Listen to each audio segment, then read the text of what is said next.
forward to seeing you again next season.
Well, a very good morning from Sophia Gardens, and if there is a note of surprise in the voice, it is that we have cricket apparently about to start on time, despite the weather forecast. I'm Nick Webb. Dave Fletcher of BBC Radio Derby is alongside me. Well, this is a pleasant surprise, Dave. Yes, we've been monitoring the weather forecast all morning, and when it doesn't rain when they said it was going to rain, they move it to raining slightly later. So the chances are that it'll either rain or it won't. I think that's the forecast. I don't think they could be more accurate than that.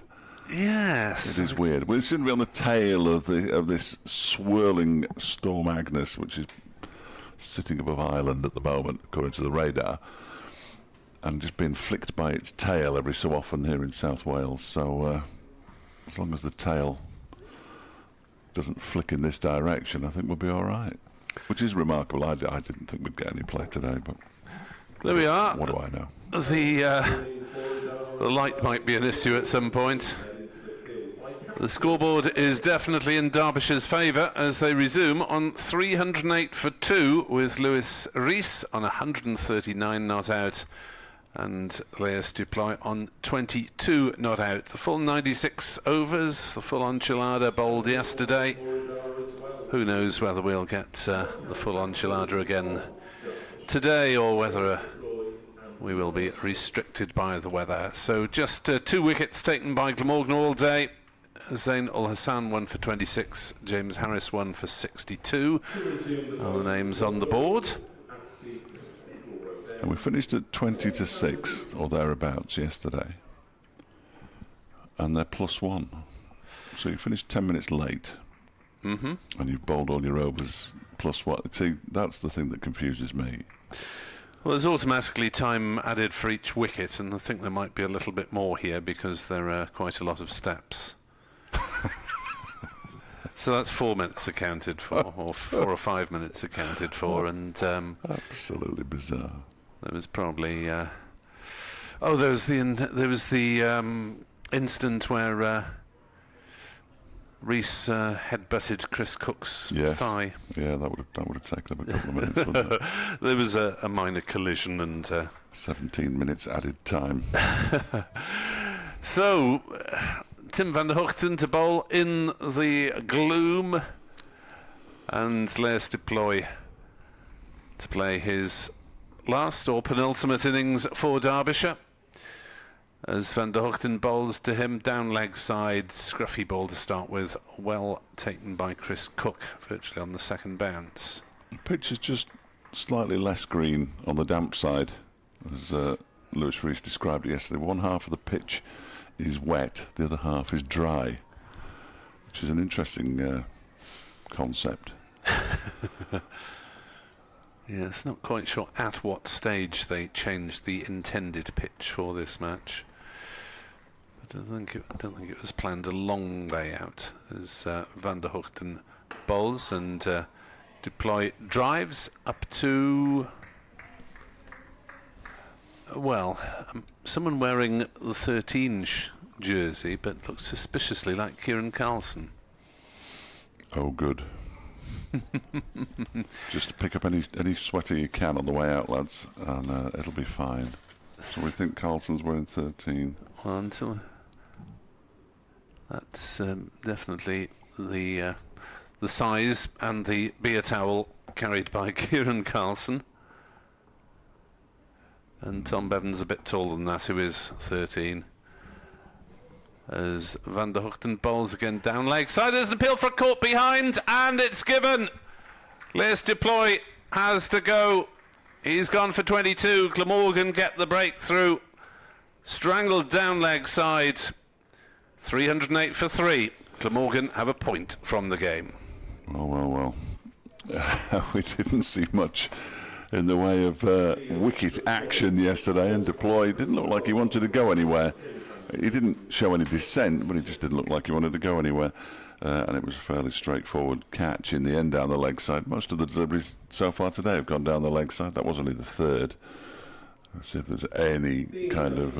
well, if it could only have been bat that it hit. Deploy should have turned around.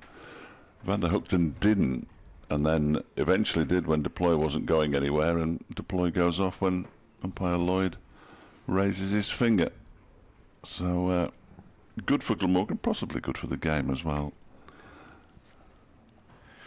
Given the conversation which I have with Edward Bevan every single time I meet him. I thought day one was a little early to be having it. But, will the captains try to set something up on day 4? Matt Lamb, incidentally, is the new batsman. The answer to that question clearly is no, they won't. Well, one of them might, but the other one won't be listening. Well, we've suffered a lot of draws this season, so you can forgive Edward for thinking of those possibilities. As van der Hoogten will bowl to the new man, Matt Lamb, as he comes over the wicket, and Lamb drives for 4 runs, first ball, past a diving cover point. And Derbyshire are underway for the day at 312 for 3. We haven't really seen the best of Matt Lamb this season. He is carrying an injury. He's doing a lot of stretching as well now. He has a back issue, which has prevented him from bowling since he came back into the side. Got a 99, that's his only half century, a 99 up at Durham in a losing cause.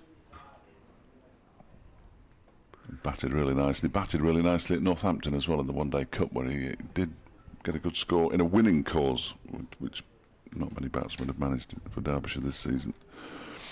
By the into the fact that they haven't won many games. But I think once we see him fully fit next season, touch wood, we will feel the full benefit, because he joined last winter. That's a pretty good record, or had a pretty good record at Warwickshire, where he also won the title. Well, helped win the title, clearly. He didn't win it himself. 3-12 for 3. As Van der Hoogten bowls to Lamb, who shoulders arms extravagantly, getting the bat well out of the way. And for good measure, he liked that movement so much that he does it again, even the ball was by then in the keeper's hands. His stance is one of the most upright stances I think I've ever seen. There's no bend of the back, which I think is partly to do with the issue that he has. He's a tallish man, isn't he? So he's a big boy, I'll say. Powerful. Probably a long-handled bat. Van der Hoogten bowls, and Lamb drives back to the bowler, and will get more runs here. In fact, he'll get 4 more, I think, as it just about beats the charge of James Harris up to the Cathedral Road end.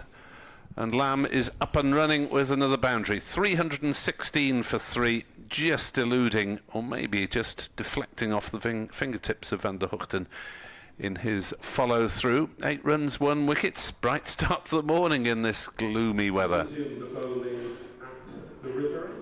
Yes, steady start for Matt Lamb. Scoreboard on the... Come on, boys. Scoreboard on the screen. It's that stage of the season. a shrug of the shoulders. It's the scorer's fault. It's the scorer's fault. Absolutely. I thought it would be. Yes. Shall I get out the Tipex to update it on the... No, don't think that would work with it. 316 for 3 on the scoreboard. The actual scoreboard, as opposed to the one which just says play to resume at 10:30. Come on, scorers, for goodness sake. Remarkably, play did resume at 10:30 despite the ominous weather. And it's going to be Jamie McElroy from the River Taff end. First up this morning. McElroy yet to take a wicket, but bowled tidily. 14 overs for 33, left armour of course, and he's going to be bowling to the left-handed Lewis Reece, whose first delivery of the day is pushed gently up to Kieran Carlson at mid-on. 2 slips, relatively attacking. The ball is 17 overs old. He took the new ball yesterday at 260 for 2. They moved on to 308 for 2, but they're now 3 down, Derbyshire. 316 for all you latecomers who thought, oh God, the cricket's on at 10:30, I forgot. Welcome along. In comes McElroy again. That one's turned into the leg side by Reece to Billy Root, who's fielding it quite a square mid-wicket, really, but he's moving back to a more orthodox mid-wicket now. Scoreboard is fired into life. Congratulations to all. This being the one on our on the videos on the screen, the stream rather than the ones at the ground, which were up they and were running. always perfectly running. Yeah. 6'4", Matt Lamb. McElroy balls to Reece, who drives it back towards him, but didn't really time it. Fielded by McElroy, bending down with his right hand. Yeah, Would you say it was about accurate from your encounters with him? 6'4"? I would say so. There's a lot of tall cricketers at the moment, it seems, certainly in the Derbyshire ranks. And Alex Thompson's one of the tallest off-spinners you're likely to see. Zach Chappell's 6'3", 6'4". McElroy bowls, and that one is pushed out into the offside by Lewis Reece. And then there's George Scrimshaw, of course.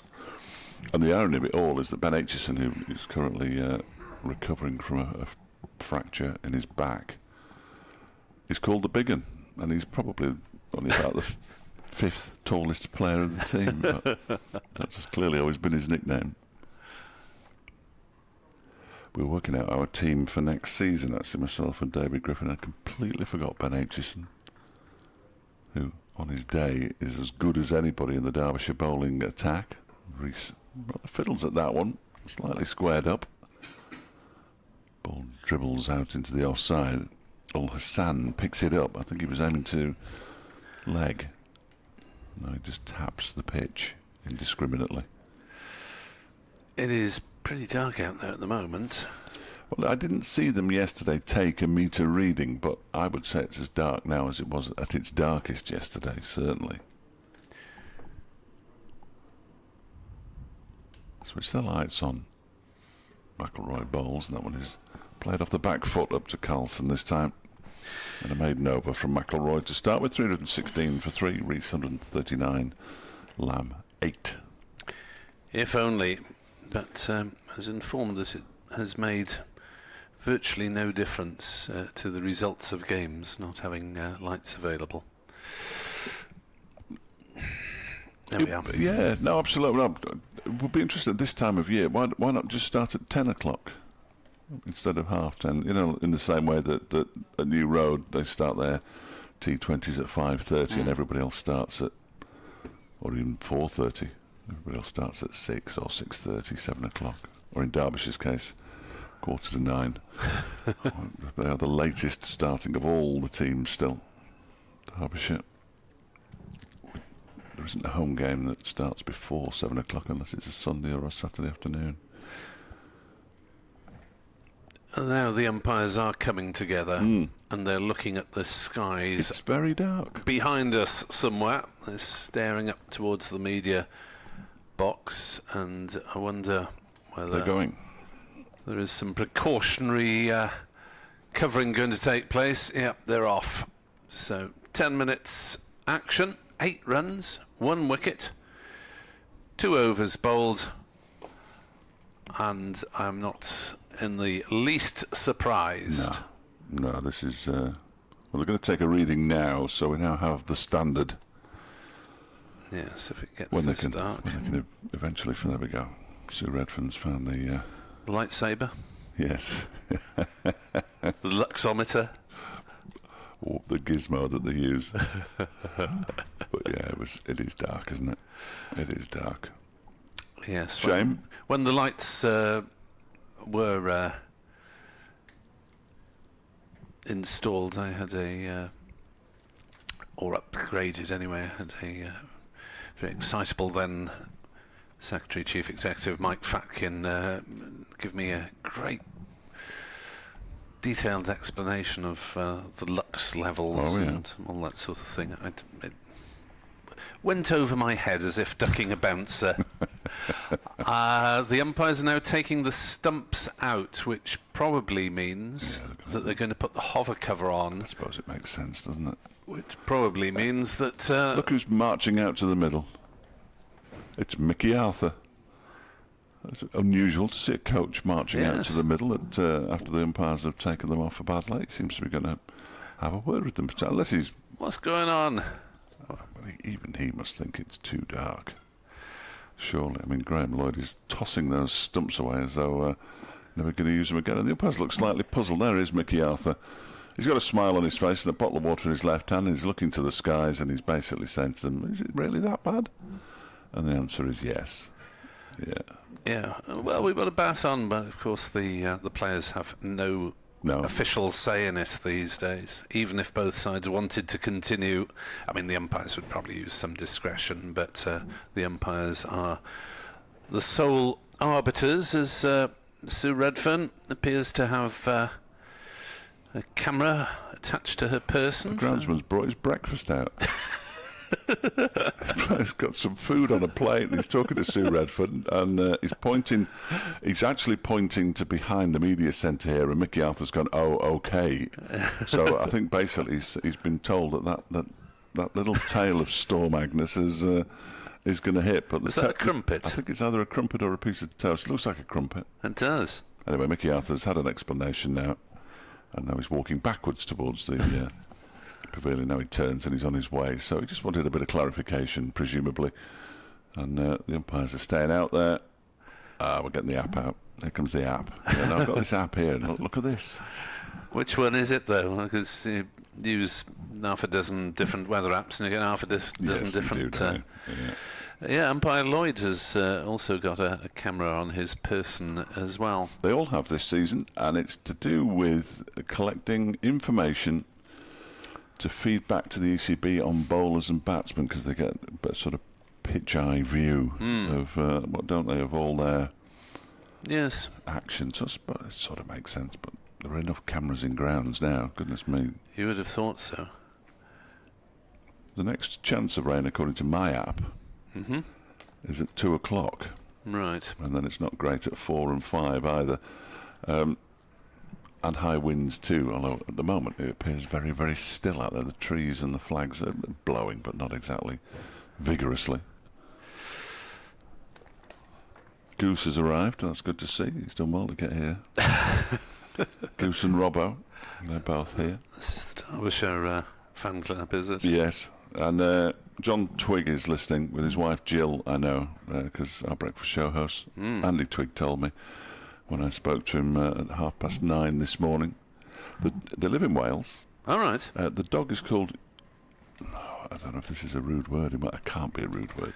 Yolo? Yeah, no, that's a perfectly standard Is that okay? First name. Yes, Okay. it's used for people as well. Just for that. Take a long run at that one. Very amusingly, a chap I saw the other day actually reminded me of the story. He was TV director or producer on a BBC rugby tour of Japan, and apparently he had been addressed by a Japanese person who'd seen the name Yolo, I-O-L-O, written, and addressed him as Mr. 1010. Nice. So that Very became good, his yes. nickname. Mr. 1010. There we are. Oh, so I've written it down with a Y, but of course No, it's an I. It's an I. I-O. Yeah. Hello. Anyway, that's Yes. the dog. So good morning to them all. Well, unless you're doing the well-known social media acronym "You Only Live Once." Oh, is that? That's the thing as well. is it? YOLO. Is Yeah. it? Yeah, well, you're younger than me, aren't you? So Well, you know about these things. not much in it, if anything. 316 for 3. We've had 2 overs. We've had 2 boundaries. We've had 1 wicket. And we're not going to get much else in the immediate future because it looks as though there's quite a lot of very dark cloud around. The umpires are on the bottom of the steps. There's hover cover remains on the sidelines for the time being, but I think we'd better take a break and get back to you as and when there's any more action here on BBC Sport Online.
The umpires and the players are getting ready to return to the playing area, and it means that lunch has been rescheduled to 1 o'clock.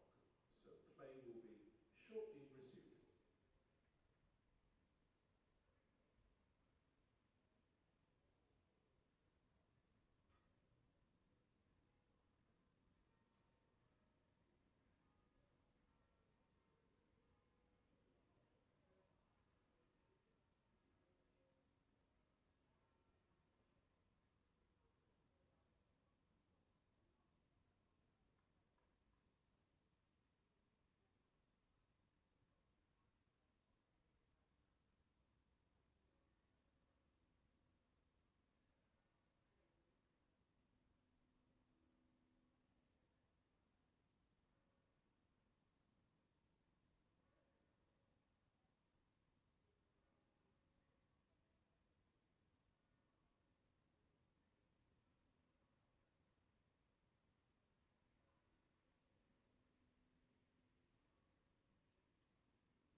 Good afternoon. Welcome back to Sophia Gardens, where we have cricket once more.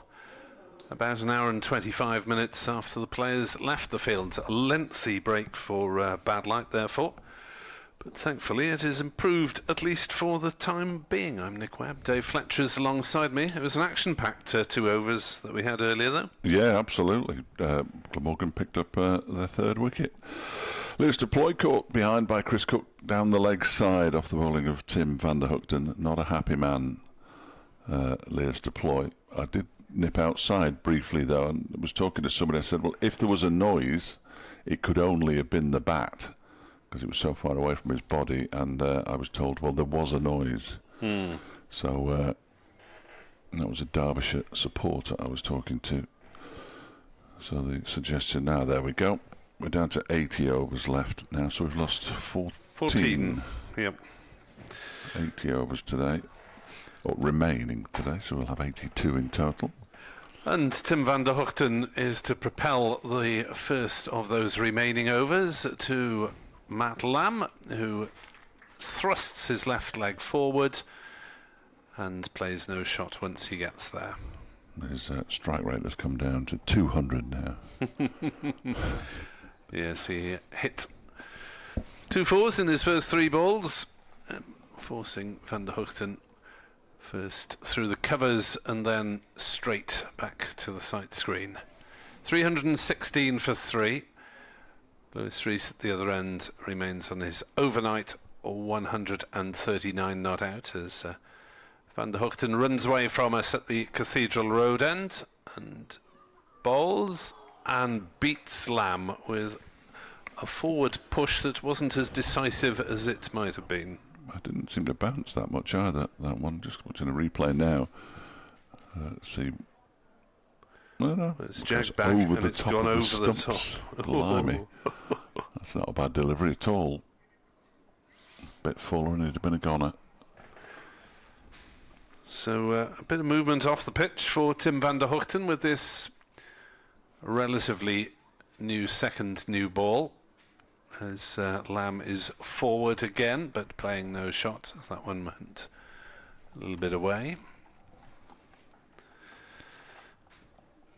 Yes. I'm just going to say he's an inveterate bat twiddler, is Matt Lamb. Anybody watching the stream will notice how often he twiddles his bat.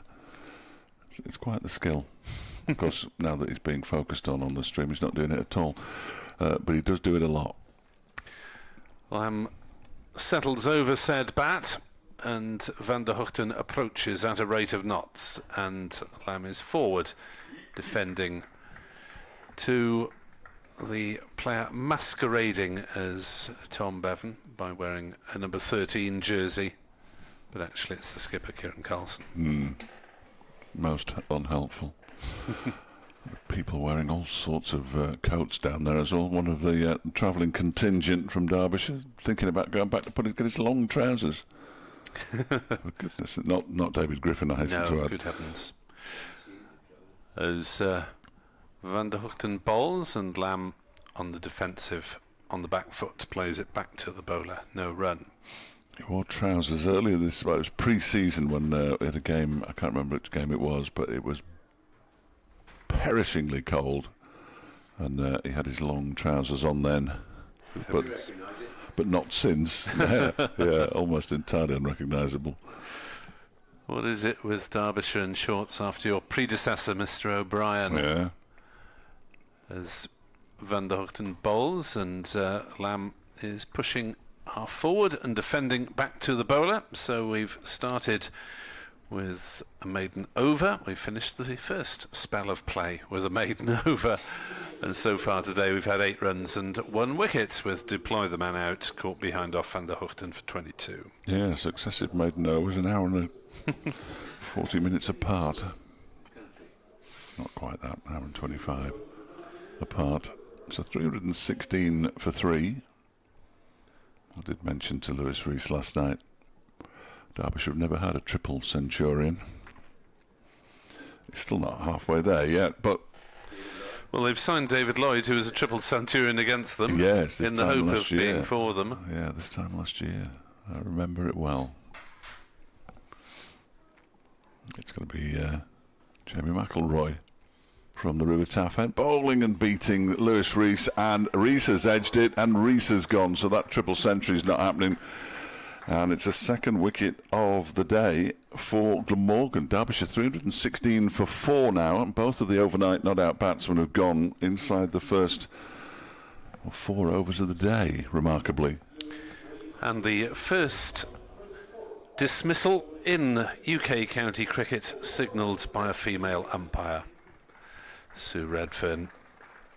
I mean, he didn't really need to signal that one, in fairness, because I've just seen a replay and he got quite a big nick on it, didn't he? He did. Yes, so a couple of catches for Chris Cook this morning. That one more orthodox than the previous one. And Reece goes for 139, an innings that lasted for 276 deliveries with 1 6 and 16 fours.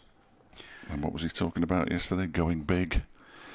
Yes, sadly not able to go on at all from his point of view. Thankfully, from Glamorgan's point of view. And a lowish but fairly routine catch to Chris Cook. So 2 wickets have gone for 8 in today's play.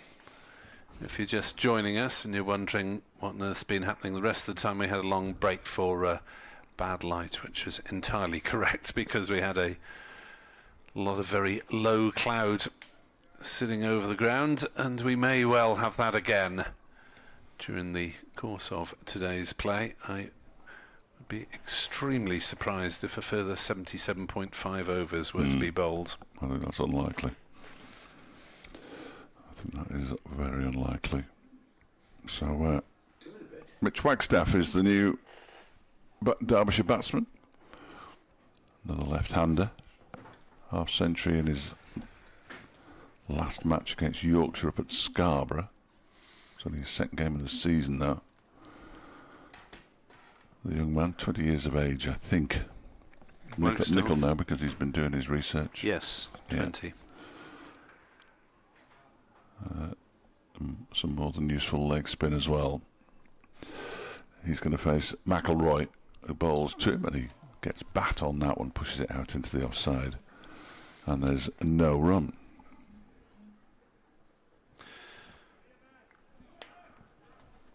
So the all-round abilities of Anuj Dal and Alex Thompson to come. Zach Chappell, Pat Brown and Sam Connors after that. Yes, well, Anuj Dal is a very fine batsman, so no problems there as McElroy bowls, and that one's a good leave by Wagstaff. The ball just comes back down the leg side after going past the stumps. Glamorgan will effectively field a batsman fewer than every other championship game this season because Sam Northeast having a minor operation and Van der Hoogten came into the side, so presumably Douthwaite, well, the Carlson, Roots, Cook will all shuffle up one in the order. McElroy's next delivery is turned into the leg side by Wagstaff. Only sets off there. Malan for a single. Has to slam the brakes on, turn around and get back into his ground. And now the 2 batsmen are going to have a little bit of a chat, and they'll say, "Yeah, no, my mistake. No, mine." What's the word? Whomsoever. Whomever. Yes, I don't know. Whoever the mistake was, though, it was all right in the end. The very early stages of his career, of course, Mitch Wagstaff. This next delivery is played rather falling into the offside up towards mid-on. Fielded by Kieran Carlson. This is his 3rd first-class match in all. 87 runs with a high score of 52. So he hasn't... well, he's got going. He didn't score too many in the previous match, and in the second innings, or was it the first against? Oh, now he's been trapped in front here, and Sue Redfern says no. It was quite a big appeal from McElroy, whose tail is up after picking up his first wicket of the match. But umpire Redfern unimpressed. We're not going to be able to tell from this angle how good a shout it was. Perhaps doing too much. That's jagged back a long way. We'll get a better idea here. Is pads are outside the leg stump initially, then the front one goes across. It's either done too much or just going over the top in Sue Redfern's determination. End of the over, another maiden. This one's a wicket maiden. 316 for 4 it remains. As Van der Hoogten is in and Lamb is forward, and it's another dot ball to add to the collection of recent overs. Isn't they bowling better today than they bowled yesterday? It feels like they are. There hasn't been anything to hit loose, really, has there? Lamb picked up a couple of nice boundaries in his first 3 balls, but ball does seem to be doing something off the pitch with these cloudy conditions, presumably helpful.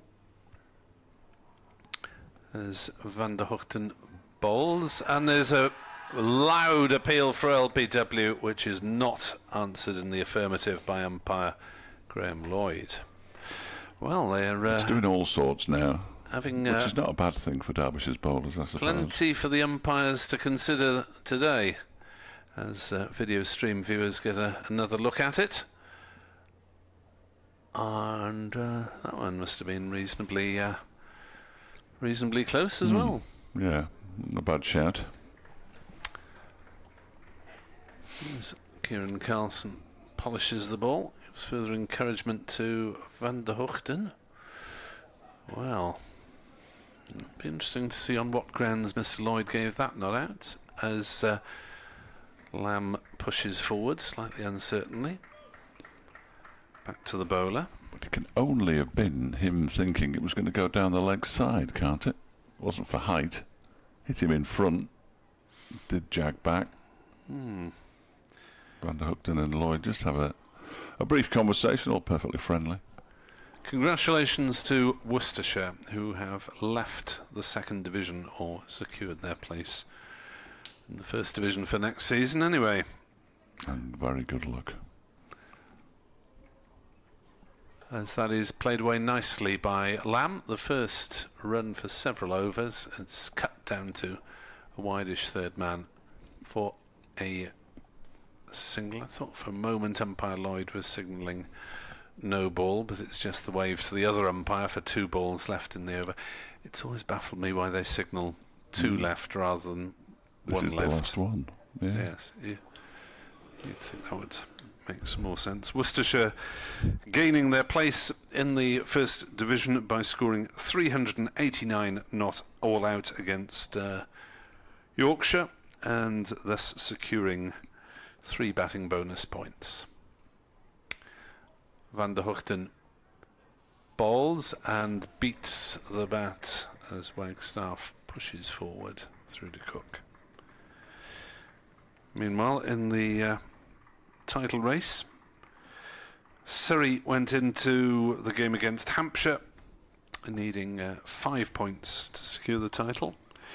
They secured 3 bowling points and they dismissed Hampshire for 219, but Surrey in reply are 96 for 3 in the 47th over, 2 and over. Bit of a grind there as Wagstaff plays that one out into the offside. There is no run. It's fielded eventually by the enthusiastic Billy Root. 317 for 4. Lamb 9. Wagstaff yet to score. If you're just joining us, Derbyshire have lost both opening batters, both overnight batters rather. Les Duploy caught down the leg side by Cookoff Van der Hoogten for 22. Lewis Reece caught Cook bowled McIlroy for 139.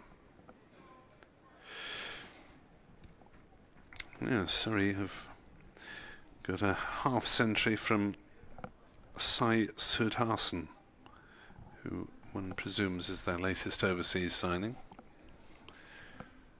They must have a very large board.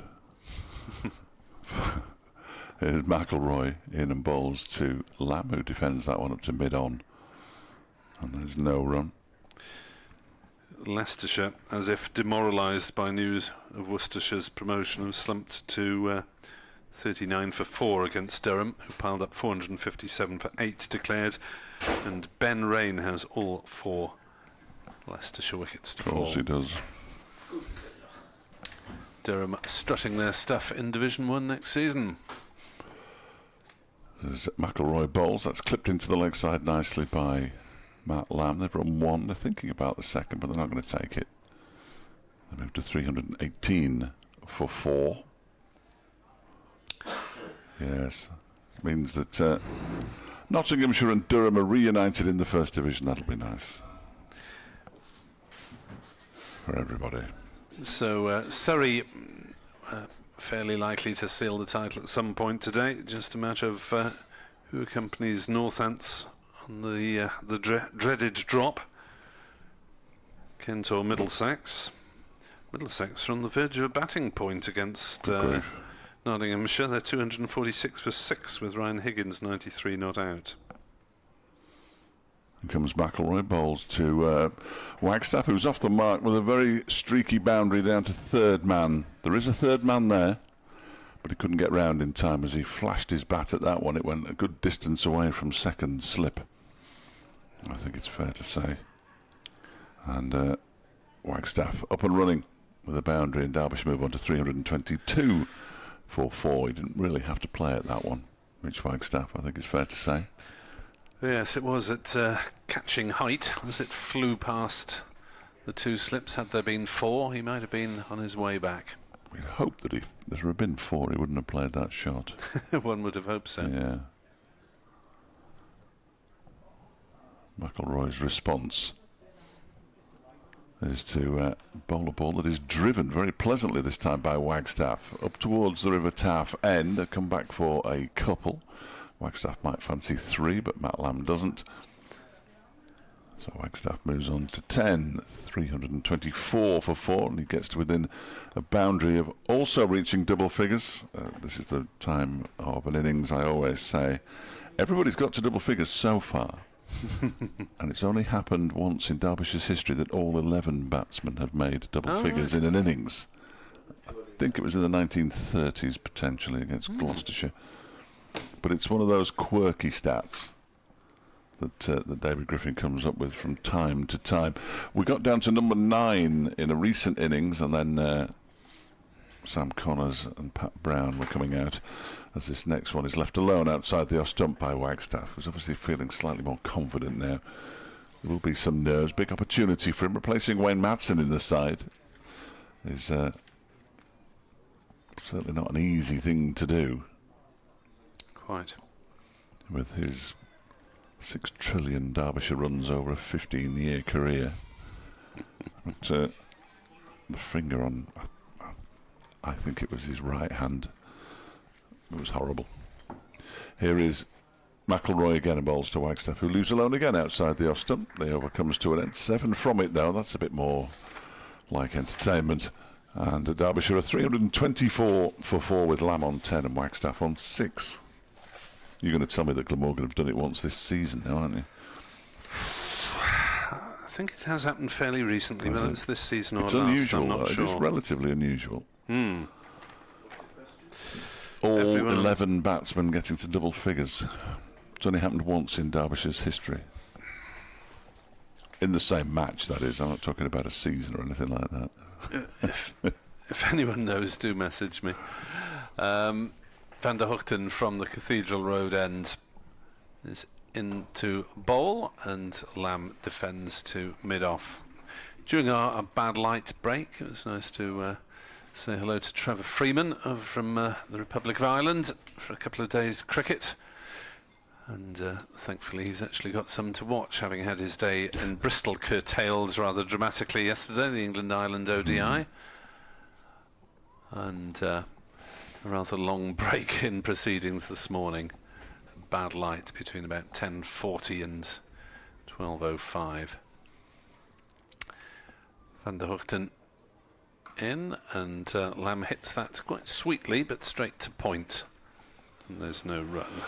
I mean, Bud Hill, Alan Hill came up Good to see Mr. Bevan, President of Derbyshire. Never did quite manage to get him on the radio this year. It's difficult at home because he's on the far side of the ground, and obviously he has duties as president in shaking hands and that kind of thing, I'm sure, and reminiscing. But good to see Bud. Van der Hoogten in and worked on the leg side, this time by Lamb. He'll take a couple of runs as there's a charge round the boundary for Douthwaite from fine leg towards square leg. 2 taken, 3.26 for 4. See, now Edward's going to tell me it's happened this season. Glamorgan v Derbyshire, Derby. Yeah. Everybody got into double figures as batted. No. It's got to be all 11. We want to 11, Edward. Can I just finish? Yep. Jamie McElroy did not bat. Yeah, well, that's not all 11 then. Doesn't count. Doesn't count. It's not his fault. No, it's clearly not his fault that he didn't bat, but at the same time, doesn't count. I think it has happened reasonably recently, as there is an examination of the ball by umpire Graham Lloyd, who will get out the ballometer. Hasn't happened this year. The ballometer, I like that. Which looks like a pair of handcuffs. He's walking across to Sue Redfern, who's making a note of the time that the ball doesn't really go through particularly well through those that caliper, does it? If it indeed is a caliper. And then they said, yeah, you're right, we need a new ball. Well spotted, boys. That one's gone completely out of shape. After 22.3 overs. I'm not sure how it's gone out of shape this morning, especially, because it's barely been hit. On come the bright boots of... is that Mark Watt, I It presume? is, yeah, absolutely Mark Watt, who is wearing whites, but underneath his white sweater, he clearly has a Derbyshire hoodie. This is a man from Edinburgh. Final appearance for now as a Derbyshire player for Mark Watt. If you're not careful, I'll bring my club playing sweater in the next couple of Well, days. no, man, yeah, we can wear it, but you wouldn't wear it indoors, would you? And you wouldn't wear it today. It's not that cold out there. No, I've got a lighter jersey on today. No, I only wore it once to play cricket, so I've got to get some more wear out of it. Not that I played an awful lot this summer, sadly. 6 matches, 3 of which were in the last week of August. Due to A, weather, B, professional commitments, and C, not being very good and not selected. Well, on I do some remember you were occasions. very miffed when I last saw you up at or the previous time that you hadn't been selected, despite being available. No, I might seek some loan action if that happens. I think they're trying to tell you something, Nick. Yeah, that I'm not in the best 11 cricketers available most weeks for my team. Yes, might make offers to him. 3.26 for 4. I might have to drop down a couple of divisions. Here's Van der Hoogten with a replacement ball into Lamb on 12 not out, and leaving a ball that came back in but did not disturb the timbers on the way through. Manus Labuschagne, sometimes of this parish, is going well for Australia against India in an ODI in Rajkot. Hasn't got much time to add to his score. He's on 59 not out of 48 balls. Australia 3.28 for 6 in the 47th, with 96 from Mitch Marsh. Van der Hoogten bowls and Lamb defends. Mitch Marsh, who nearly played for Glamorgan. Well, most of the Australian team have Welsh connections, it seems. Almost all of them seem to have either played here or been destined to come here. His brother Sean played, and Mitch was due to play in the T20 Blast one year, but I think he got was it an injury or an international call? I can't quite remember. The best of all the Aussies, right? Michael Kasperovich. Yes, good player. Good player, Kasperovich. Van der Hoogten bowls and is driven by Lamb. He'll get a couple of runs down towards backward point. It was Rather squarer than he intended, I think. He's probably looking to play through the covers, but got enough bat on it to make a firm contact. Well saved just inside the ropes. 328 for 4, Derbyshire, having lost the wickets this morning of Deploy for 22. Reece, without addition to his overnight 139. A wicket apiece for Van der Hoogten and McIlroy. And Sir Redfern is now being shown the ball by Kieran Carlson, who didn't particularly like the look of it, saying he was sure this one is as good nick as the one that it replaced, which obviously went out of shape, but might have had a bit more lacquer on it. I'll have to get to work on the new one, or the replacement one. Jamie McIlroy then from the River Taff end, bowling to Mitch Wagstaff with a couple of slips in place, and he leaves this first delivery of the over alone outside the off stump to go through to Chris Cook. Even now the pitch looks scruffy, doesn't it, when you look at it on the TV screen? It's a strange looking thing. It is, and it's moved a bit off the pitch this morning, but there was no discernible assistance for the bowlers yesterday. Barely did a thing yesterday. Reece was trying to convince us that there was some variable bounce as McIlroy bowls to Wagstaff, who defends this one out into the offside, and there's no run.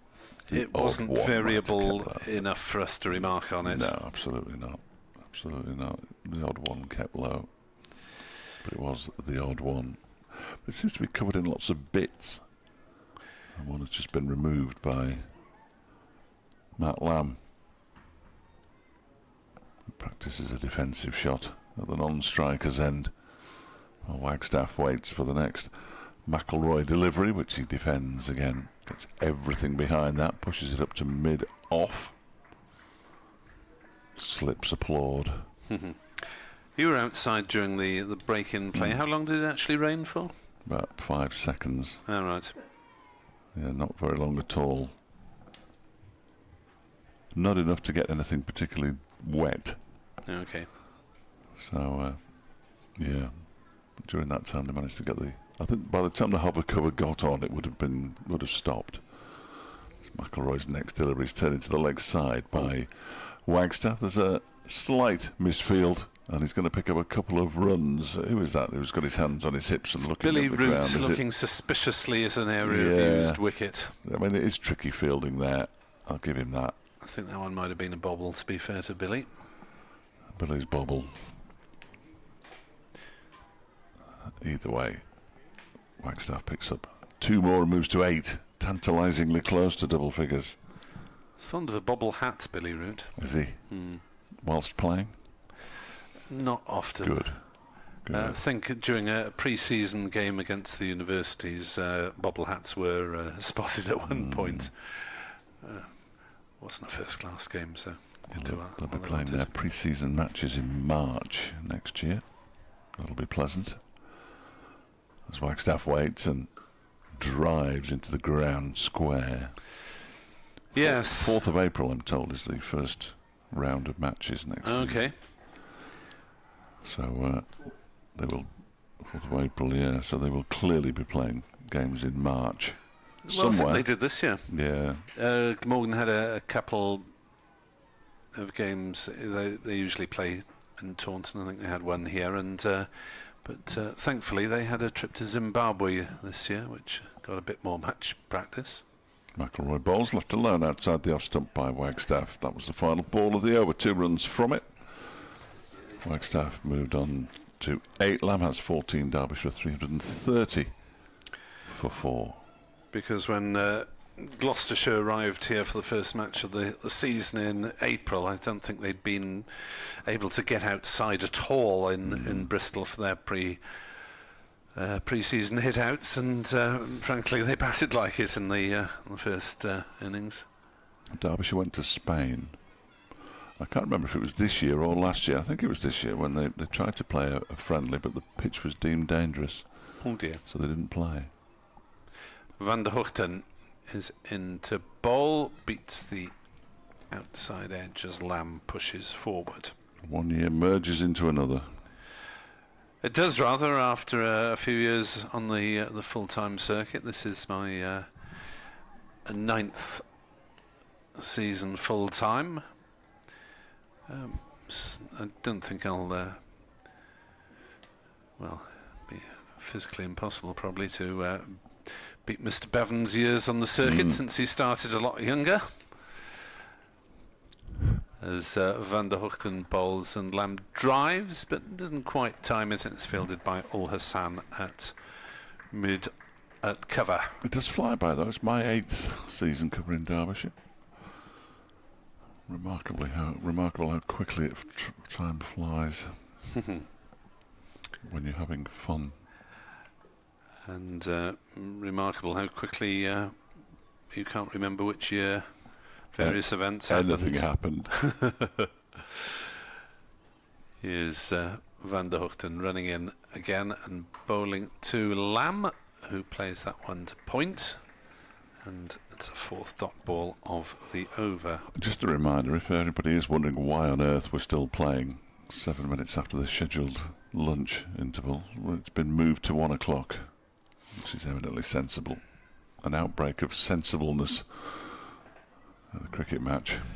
All right. You haven't got any engagements with the radio before then? No. Well, I hope not. If I have, I've missed them. Van der Hoogten is in bowls, and that's played out on the offside. Ul Hassan does the fielding. I'd better make Bevan do some work, actually, rather than just letting him sit here enjoying himself. I'll have to be back on for the last over of the session, so I'll give way after this one. Edward Bevan struggling to bowl his full allocation of overs today. He's off his short run as well, at the moment. As Van der Hoogten bowls, and, well, an extremely extravagant drive attempted by Lamb, and the ball goes absolutely nowhere. Must have presumably struck him on the pad. There's no appeal. Yeah, I think he edged it into his pad, didn't he? It was a, as you say, very expansive looking shot. Yep, inside edge, big inside edge, whacked against the pad, and no runs as Billy Root is dispatched back to the boundary, just forward of the umpire at square leg. 3:30 for 4 as Lamb pushes defensively out on the offside. There is no run. 3:30 for 4 then. Lunch is at 1. I'll have to be back to deliver a radio update at 1, but time for a blast of Bevan. Yeah, absolutely, always welcome. Edward will be with us in the fullness of time. And Jamie McElroy will continue from the River Taff end here at Sophia Gardens with Derbyshire on 330 for 4. Lamb has 14, Wagstaff 8. It'll be Mitch Wagstaff on strike, the 20-year-old. And he waits now as McElroy is on his way in. Bowls to him and he just dabs it out into the offside, just slightly backward of square, but there is a fielder there at backward point, and therefore, as Eddie Byron picks up, there is no run. Good afternoon, Edward. Good afternoon, Dave. Amazing that we are playing cricket after really. the days of, or the day of doom was forecast. Is that what they were calling it officially? On the No, I was calling it the day of doom. Here is McElroy again bowls, and that one is pushed up towards mid-on this time by Wagstaff. Batten down the hatches, they all said it's going to be shocking. I looked at the cricket scoreboard 5 minutes ago, and every game is on. Well, I think the storm eventually ended up sitting over the Republic of Ireland. Okay. And we're sort of on the fringes of it here as it swirls around. It is a little breezy at the moment. Trees at the far end of the ground at the river end are blowing quite violently by the scoreboard, certainly. And the flags, yeah. It's getting windier, and that one is at a leading edge of Mitch Wagstaff's bat. They sort of have a negotiation, Wagstaff and Lamb as to whether there's a possibility of a run. There wasn't. They've got, 4 overs after this to get 20 runs. More chance, I think, Derbyshire than Glamorgan getting 2 wickets in 4 overs, the way things are going now. But it doesn't look as if they're desperately anxious to get the runs, just playing and get a big score. What's the point? Comes McIlroy and bowls. That one is pushed off the back foot by Wagstaff up to mid-off. What's a point, I meant to say, not what's the point? What is the What is the point? We may well ask. Yes, I think Derbyshire would be happier to get to 400, 450, if indeed that's possible, than to lose a couple of wickets in the pursuit of one more point. They have 2, Glamorgan have 1. And McIlroy bowls and Wagstaff carves this backward of square on the offside. It's nicely stopped by Byram.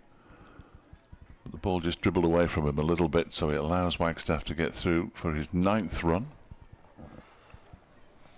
Lunch must be being served. I'm sure that's Bud down there, making his way around to the pavilion. Alan Hill. Obdurate opening batsman. Yeah, Derbyshire's Mr. Hill. president. Known him for many years. It's always good to have a chat with him. Well, I bumped into him. I thought I'll go outside for a few minutes, and I bumped into him as McIlroy around the wicket bowls and Lamb drives, but doesn't time it out into the offside where Billy Root fields.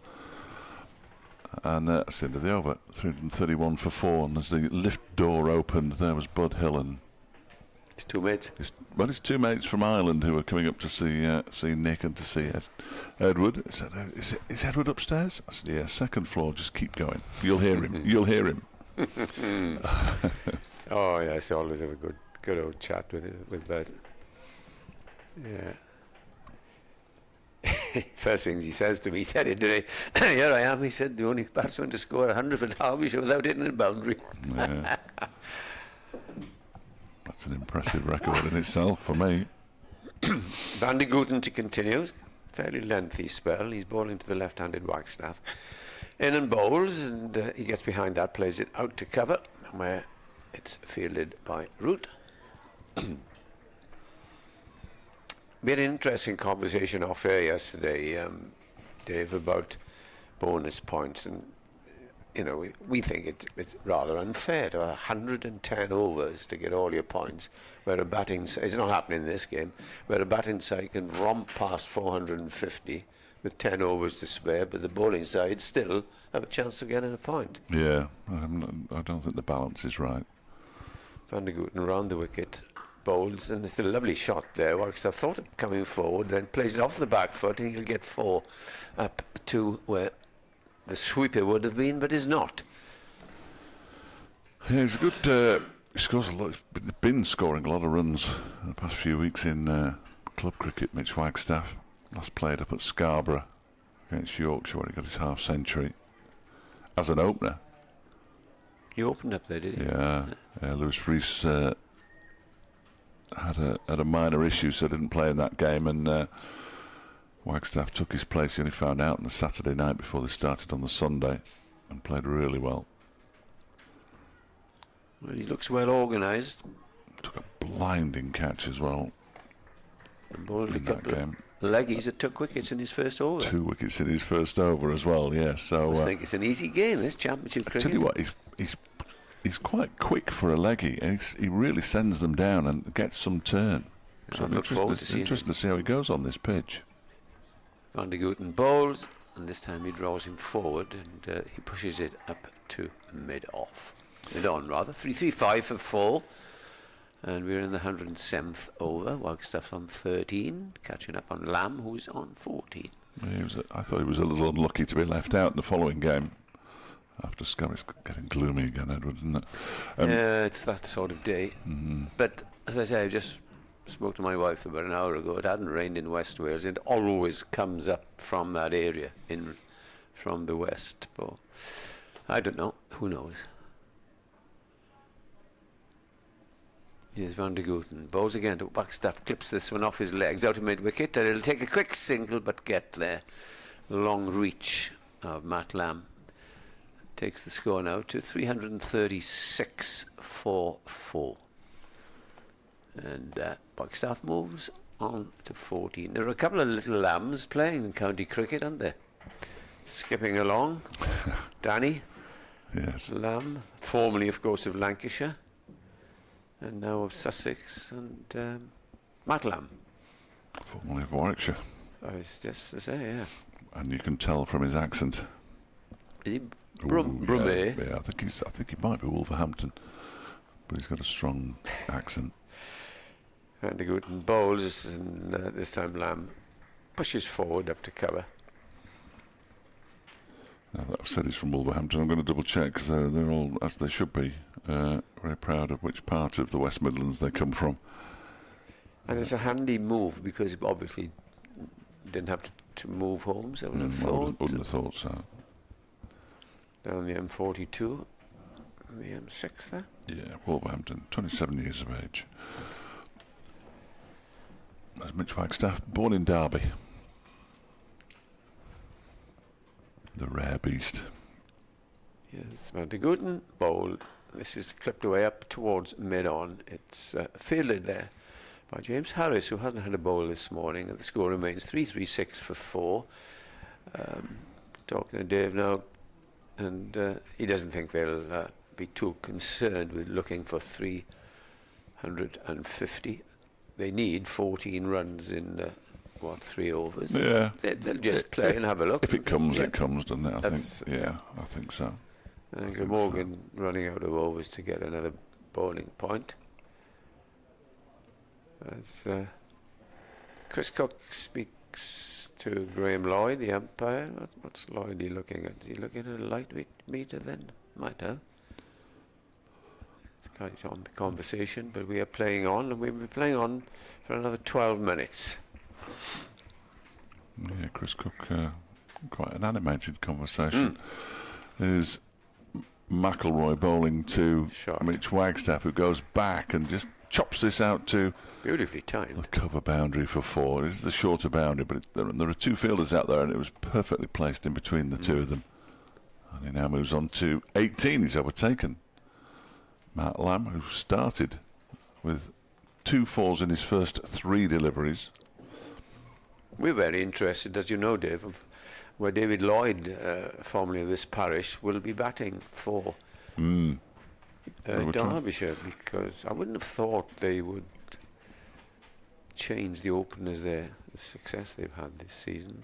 McElroy's next delivery is pushed into the offside by Wagstaff. No, it's an interesting one, isn't it? It is an interesting one. Harry Kane, the up-and-coming of the 2 openers, whereas Lewis Reece very much established. Got 7,000 all-format runs, I think, for Derbyshire. I saw David Griffin tweet yesterday. He's probably going to miss out on 1,000 runs for the season. I'm talking to Alan Hill about it. We talked about Alan. I'll tell you what his thoughts were. As McElroy bowls to Wagstaff, that one's down the leg side, not taken cleanly by Cook. No run. He seemed to think when I said, well, Brooke has to keep it. Yeah, I think that might happen. He said, Drop him down a bit. You get in, you feel a bit tired after if you've been in the field over 100 overs, and all of a sudden you've got to get your leggings on and get ready to bat in case a wicket falls in the first over. And that might do, say, drop him down from 4 all the way. Yeah. That'll look a strong batting side. Different discipline, isn't it, when you sort of, as McElroy bowls to Wagstaff, who defends this one up to mid-off. If he does bat at 6 or 7, he will bat more with the tail as well, so it's a different discipline. And I mean, that's where he started for Derbyshire, then he moved up to number 3. Well, Deploy, of course, won't be there, No. so he might well go in at 4. Yeah. But I think they're looking to sign other batsmen, aren't they? Yes. Yeah. Yes. So that might... They do have a very small squad. As this next delivery is driven very pleasantly by Wagstaff out to the extra cover boundary. Douthwaite chases, ball wins race, and it's 4 more to Wagstaff, who moves on to 22 now. Proportion of boundaries in this innings is pretty high. Well, in Wagstaff's innings. Yes, his 4th boundary, and his score of 22. And no, there's no problem with the bonus point. Is just coming. 6 runs needed. I always thought they'd go for it, Edward. Yeah. We were trying to put together our starting 11 for next season. It's the kind of thing you do, isn't it? It is. At 8:30 in the morning in a cricket ground. And I completely forgot Ben Aitchison, who will be fit again, touch wood, at the start of next season, having suffered that stress fracture Is he of his the brother back. of the Surrey lad? No. No. No. What's the lad that was on loan at He's a Worcestershire? Formby-born former Lancastrian. No, Allison, I was thinking of. This one is pulled around the corner nicely by Wagstaff. He's only going to get a single because Billy Root is stationed on the backward square leg boundary. Graham Lloyd, just for a moment, looked like he might have to take evasive action. Another single to Wagstaff. He moves to 23. It is dark. I think Sue Redfern is... I thought she was pulling up then. Well, she's just realigning the bails. Just to tell, as I do every time it's like this, that it is lighter than you think, because Nick We're behind. will not scrub the windows or clean the windows from one game to the next. What can you do? We are behind slightly darkened glass. Yes. It's not on, is it? You get guests like yourself who remark to me, you really need a cleaner. Nothing's done. They can stand on my shoulders later and give a wipe down. Yes, and you're going to have a change of bowling. You probably have one over before lunch. Mr. Ul Hassan. Picked up a wicket yesterday, 1 for 26 from 11 overs. Bowled nicely. Got the first wicket, didn't he, with his first ball? He also got it to move a little bit, which not many did yesterday. It has moved a bit more today. Well, here he is. He's bowling to Wagstaff and comes right forward. They haven't seen each other. They might have played second 11 cricket against each other, perhaps last year, or if they play against Derbyshire, I don't know. So 5 runs needed now for this bonus point, but 2 overs left. Probably have another over after this, because he doesn't take long to bowl an over, does a young all-rounder.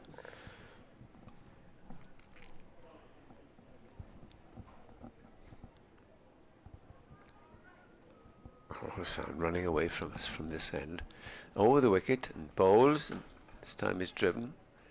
And appeal for a run out there. I tell you what, that was good smart piece work, of work. wasn't it? Absolutely it was, because he took 2 steps down the track, did Wagstaff, played the shot quite firmly straight back to Ul Hassan, and gathered and threw straight away. I think he was in. I don't think there's any doubt that he was in.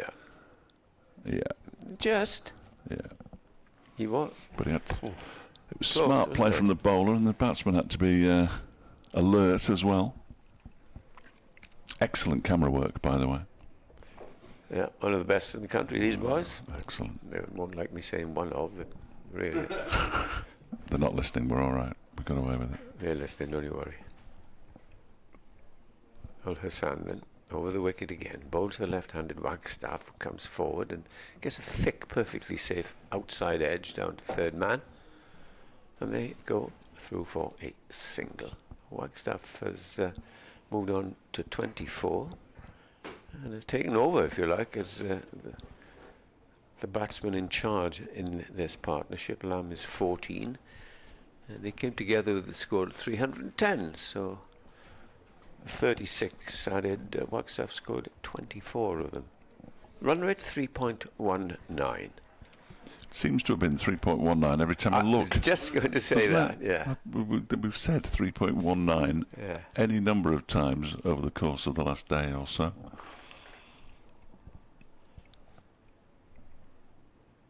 Ul Hassan again, halfway through the over, bowls to Lamb. Lamb defends. Plays it back down to the bowler. Quite decent figures. What to see, he's bowled 11.4 overs, 1 for 27. Yeah, was bowled well. Yeah. Began the season down in the middle, lower order, as a batsman on trial for Glamorgan. And he's worked his way up to a deputy opening batsman. which he's retained and plays some very good innings. And now he's a bowler, and he bowls. That's a little bit short. It's clipped away down to fine leg. It'll stop within the boundary, and they only take a single. That's just a beautiful throw coming in from fine leg. I think it's who's out there? Van der Gooten. Can't see. Can't see because can't see the numbers. Can you? Douthwaite. Douthwaite. He Ulsan also turned into the team spokesman yesterday. I noticed he was shoved out of the changing room unceremoniously to speak to Nick. Yeah. Has he done it before? I think he said he'd done it once before, but yeah. We explained to him before Nick arrived that, well, you just got to get on with it. Yeah. Don't worry about the questions. Just say what you want to say. Yeah, which he won't.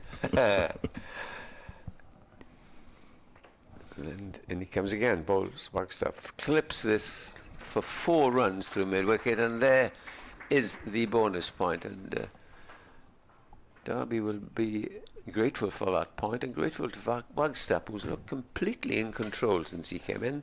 351 for 4, and that'll be 3 points to Derby. And he has moved on very briskly to 28 as we await the last over before lunch. Yeah, just 36 deliveries he's faced. Mitch Wagstaff for his 24. That was his 5th boundary. Batted nicely. These two have put on 35, and as Edward said, it's Wagstaff who's taken the leading role. He scored 28 of those 35 runs. Returning to bowl at the River End, Kieran. We're going to get a quick over as well before lunch. That's good news. Kieran Carlson, who removes the wrong sweater to show that he's wearing the correct top underneath it. And he looks quite breezy in his flannels and his shirt blowing. I was out there, I wouldn't fancy wearing a short sleeve shirt. No, I don't think I would. Had 3 sweater days in the past, I suppose. He's going to be bowling initially to Matt Lamb, who's on 15. Something just disturbed Lamb a moment there. Then comes Carlson. And that one is all, he tries to cut it. He's been caught behind. Well, or has he been stumped? It's one or the other. I thought he's bowled. Or he's been bowled. He's been dismissed. He has been dismissed, and that'll be the end of the session. Matt Lamb goes. He went back to cut the ball. Bowled. And Kieran Carlson picks up the wicket, and Derbyshire at lunch are 351 for 5, rather disappointingly, with Mitch Wagstaff on 28. And a chance for Glamorgan still with 5 balls left. No, that's it. We're not doing that. To get a bonus point. Oh, to get a bonus point. I'm sorry, Edward. You're right. I'm so unimpressed by anybody who goes for bonus points that I take no notice of it. But you're right. So 351 for 5. Mitch Wagstaff on 28. Anuj Dal will come out with him, I'm fairly certain, after the lunch interval, and I'm going to nip and do my 1 o'clock update and tell everybody the tale of woe, really, of the morning session from a Derbyshire perspective. They lost plenty of wickets there, 3 of them in total. Indeed, and a big inside edge there. A bit of turn, and Lamb was looking to force square of the wicket, chopped it onto his stumps. Carlson has his wicket. Derbyshire still in much the stronger position, but Glamorgan fighting back. 351 for 5. Commentary will resume just before 1:40, and there'll be an update for BBC Radio Wales listeners hopefully in a couple of minutes' time.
to BBC Sport Online, live from Sophia Gardens, where we've had another short delay after the lunch interval with light an issue. It has now improved marginally, but I suspect it will continue to cause problems during the course of the day. Derbyshire are 351 for 5.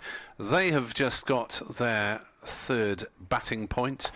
Glamorgan are tantalisingly 1 wicket short of a second bowling point. So Kieran Carlson has 5 balls in which to strike. And he is in conversation with the umpires. It's quite the conversation as well, isn't it? I wonder if he's being told that they have to bowl spin from both ends, which Glamorgan won't want to do because... No, why would they? They don't have other spinners, so really. This could be a 5-ball session then. Yes. We might as well get the 5 balls done. Umpire Redfern is going to take up her station anyway. I was more interested in the conversation going on there between Colin Ingram, Chris Cook and Anuj Dal, the new batsman. All about Anuj Dal's bat, it looked like. All right. Inspecting his bat. Billy Root had a go. And the other two carried on the conversation. So, that's a nice bat, don't you? Can I Where did you get that from? Ooh. 351 for 5 Derbyshire's. Kieran Carlson and Dave Fletcher. 5 deliveries of the over left. Anuj Dal facing his first delivery turns that ball into the leg side where they were going to go through for a bonus run as Ul Hassan misfields. Disappointing from Zain Ul Hassan. He looked absolutely mortified there. Yes. Staying down on the ground. No idea ground. how it got through him really, because it was barely moving by the time it reached him. He seemed to propel it behind him as he tried to field it. Anyway, back to the home-produced Mitch Wagstaff. 28 not out off 36 deliveries. And he just plays that very nicely backward of square, where it is pretty well fielded by Andy Gorvin, diving away to his left-hand side, but they still get through for a single, and Wagstaff moves to 29. We had a brief shower at lunch as well, didn't we? The hover cover came back on, and then it stopped raining as soon as it arrived, of course, as this next delivery is eased out, backward of square on the offside, towards the backward point boundary, around that... Oh, no. Is that Eddie Byram? It usually is on that side of the ground. Eddie Byram put the slide in, got his left hand to the ball and sort of tipped it onto the rope. Yes, it is Eddie Byram with the misfield. But they're not covering themselves in glory at the moment, the fielders, in this first over after the extended lunch break. 3:57 for 5. Dahl on to 5 and only 5 short of reaching, obviously, etc. I think we've lost 3 overs. It's gone down to 64.2 now remaining in the day, so we lost another 3 as Dahl guides this out to Byram. He'll be very careful to bend down and pick that one up, which he does. Dahl picks up another single. He moves on to 6. Eventful over this. Wicket and 7 runs so far in the first 5 balls. And it's been going on for about an hour and about 55 minutes now. As this next delivery is a full toss that's turned into the leg side by Mitch Wagstaff. Billy Root manages to get his left hand on it. Wagstaff shows his ability to count to 6 by pinching a single off the final ball of the over. He's on 30. Dahl has 6. Derbyshire 3:59 for 5. And bonus points have come to an end, everybody, so we can stop talking about them for a bit. 3-1 to the visitors on that front. Which I think reflects the way things have gone, for what it's worth. So it wasn't a message from the umpires that you can only bowl spin, because we're going to get the seam of Zain Ul Hassan. So how much longer can Derbyshire prolong this innings? How much do they want to, if they get the option of declaring at any point? You would have thought that maybe they'd... If they got to 450, that might be enough to only have the option of only batting once. Should they bowl well? The aggressive thing to do would have been to have pulled out at lunch, but but it didn't happen. No. Zainul Hassan, the left-handed Wagstaff, on 30 not out, and he drives into the offside, slightly over pitch from Al Hassan, and will pick up at least a couple of runs. It may go for 4. It does go for 4. Just seemed to be one of those shots that's 2 or 3 metres ahead of the fielder all the way. And although Byram again put in the slide, it was too late. So something of a loosener from Al Hassan after lunch. He has bowled many loose deliveries, has he, over the course of his 12 overs? 1 for 36 now. Glamorgan wickets have been shared round. Al Hassan, McIlroy, Harris, van der Hoogten and Carlson all with 1 apiece.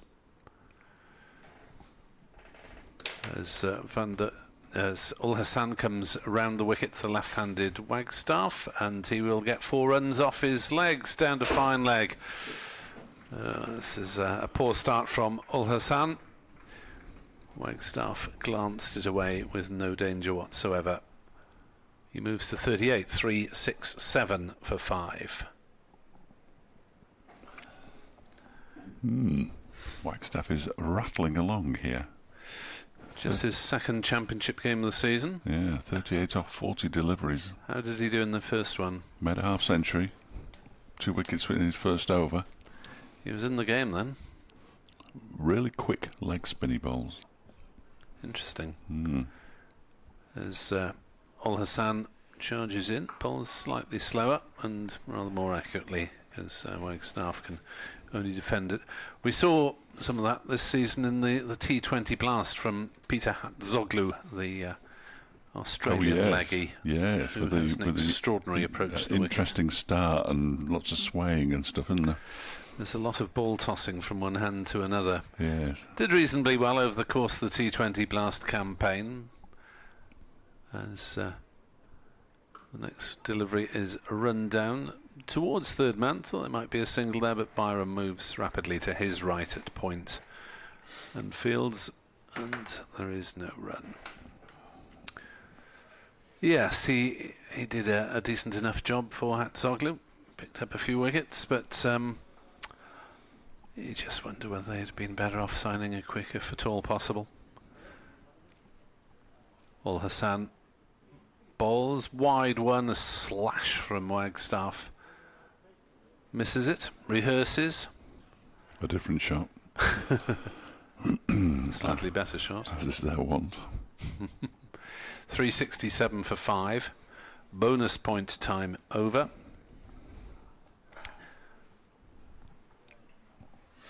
The ball was changed. Theoretically, it's about 30 overs old as Al Hassan bowls, and Wagstaff drives into the offside, fielded by Root at cover, and there is no run. So Al Hassan recovering his equilibrium a little bit towards the end of the over after 2 boundaries off the first 2 deliveries. Wagstaff has 38, Dal has 6. 3, 6, 7 for 5 are the visitors. 111 overs bowled, and James Harris will come back into the attack. He took the wicket of Brooke Gast for 96. Lewis Reece 139 out without addition to the overnight. James Harris then from the River Taff end. Light has improved a little bit. 2 slips, 5 saving the single. A third man and a fine leg as Harris sets off towards us and bowls, and that's clipped by Dal. Oh, another misfield from Al Hassan on the edge of the square, and they'll dash through for another single. 368 for 5. He's having a little difficulty there, and caught his hand awkwardly by the look of the way he's wringing his hand there. So Glamorgan's fielding has been a little bit messy after lunch, Edward. It hasn't been very good all season, really. In comes Harris again. Balls to Wagstaff. Lets it go through low down to Chris Cook. Remember? Oh, the ump's going to have a chat. Oh, no. Remember one game, yeah? T20 was it, or one of the 50 overs? Carlson dropped 2 down here, and somebody else dropped again. They had a nightmare in one day game. They're fielding. Yeah, the game down at Hove was rather poor as well, even though they hasn't won. been good. So many chances have gone down. Cook has accepted 3 in this innings as Harris bowls to Wagstaff, who chops it to slip, and it's caught on the bounce by Gorvin. And there's no run. Sue Wagstaff seems a little bit restless, unless she's just trying to get a few steps in. But the light is slightly better than it was. A little chat in the press box, and we came to the opinion, the majority anyhow. Well, we might as well have declared at 350. The bonus points have finished, and Harris is in to bowl, driven by Wagstaff. Rather edgily, it flies down towards wide third man, and they'll go through for a single. 369 for 5. because if they do happen to get into Glamorgan's batting, it'll give them more time than. I know, okay, the 251 will have been the follow-on figure, but it does give you more time, and when the weather is like this. If they'd pulled in at 350, though, it would have only been 200, wouldn't it, as follow-on figure? And I think that's a bit optimistic. It'll open the game up, though. As in comes Harris again, bowls to Dahl, who plays that one to mid-off. And there's no run. The sort of decisions that might be made for Derbyshire by David Lloyd, should he be appointed captain next season. I have a strange feeling that these days the coaches are involved. Yes. Far more than the captains. I might be wrong, but that's the impression that I do get. Well, there's presumably, if it's during an interval or at the end of a day, it's a bit of a committee meeting, isn't it? Harris bowls to Dahl, who tries to cut and gets completely on top of it, hits it down into the ground. Rolls out to Gully, 369 for 5 at the end of the over here on BBC Sport Online. Dave Fletcher is back. I have filled in. He said, I will carry on, and I said, thank you very much. So I will depart for the moment. Thank you, Edward. 369 for 5 then, as Ul Hassan, hopefully having located his radar, will carry on from the Cathedral Road end, and Dave Fletcher will be able to describe his actions. I don't want anybody out there thinking I'm depriving them of Edward Bevan, by the way. I was asked a question. I said I was more than happy to continue. I'm just pleased for Mitch Wagstaff, really. 39 not out. Batting nicely. 47 deliveries, 7 fours. He may end up doing his second interview of his career at this rate. He was making his debut last time, right, was he? Or interview debut, rather. Yes, he was very surprised when I asked him, even though he'd been. I said, just check your phone, Mitch. Oh, yeah. When do you want to do it? I said, well, now would be good. He was excellent. Nothing to worry about. He waits now as Zain Ul Hassan is finally, having spoken at length to Tim van der Hoogten, ready to bowl.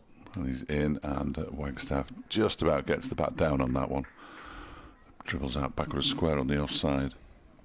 And there is no run. So 17 overs in total lost today so far. We can, of course, add 8 on tomorrow. And we were in the position after 2 days, or the start of day 3 at Derbyshire. Well, we'd lost 192 overs, but we did get 8 back. Woohoo. Absolutely. This next delivery, always beating the edge of Wagstaff's bat. Good delivery from Ul Hassan. Well, the forecast is rather drier for tomorrow, mind you. We've had precious little rain anyway here today, despite the forecast. So heaven knows what the cloud looks weather is. higher now, doesn't it? It does. It looks a lot higher. I don't know what height it's at. That delivery moved away as this next one. Oh, it's pulled but not timed. I was looking into the pavilion, the stand in front of the pavilion, and the ball ended up going to mid-on. Fielded by Tim van der Hoogten, so he didn't quite get hold of that as he'd planned. Mitch Wagstaff. I say he made his first team debut against Glamorgan in the 50 over stuff a couple of years ago. Yes, he played 3 or 4 games that season in the 50 over competition. Hassan bowls to it, but he just guides this down to backward point. When I say he made his debut, yeah, technically he made his debut. It was the no play game that there was no actual play. So they must have had a toss then. They must have had a toss, indeed. Considerably Brighter at the back. blue sky. Lovely. Okay, that's it from the back. That's it from BBC Breakfast this morning, as that one is played off the back foot into the onside. Derek the weatherman, eat your heart out. Derek the weatherman, that takes me back to my holidays in Anglesey.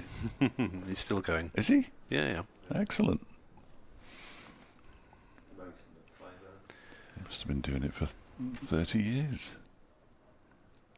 Man and boy. Yeah. He didn't look very young when he was doing it the last time I saw him, but good afternoon, Derek, if you're listening. Hassan bowls. That was defended out to Billy Root in at extra cover, but it's a no ball. So 2 more to the total. 371 for 5. Famously a lookalike for the former Wales First Minister, Carwyn Jones. I'd probably recognise Derek. I'm not sure I'd necessarily recognise the politician you just mentioned. Well, I don't want to risk saying his name for fear of ridicule, as old Hassan bowls, and this one has been slapped away out towards long on for 4. It wasn't the most aesthetically pleasing shot from Mitch Wagstaff, but it does take him into the 40s, 43 with his 8th boundary. It was a bit of a hoik, in fairness, but an effective hoik nonetheless. Back foot in the air, the one-footed shot. 375 for 5 at the end of the over. Of the Glamorgan side named for that team that didn't actually take the field at Derby 2 years ago, only 3 of the 11 are still with the club. Blimey. Carlson, Root and Gorvin. That's quite the turnover. It is. There'd be more Derbyshire players, I'm sure. Yes. Reece Godalman obviously is leaving at the end of the season. I imagine he'd have been named in that team. As in comes James Harris to bowl to Dahl, who plays on in the same manner as Lamb did against Carlson just before lunch, as a little bit maybe of bounce, or maybe a bit less bounce than he expected. It looked a reasonably enough shot, but chopped it onto his stumps. 375 for 6.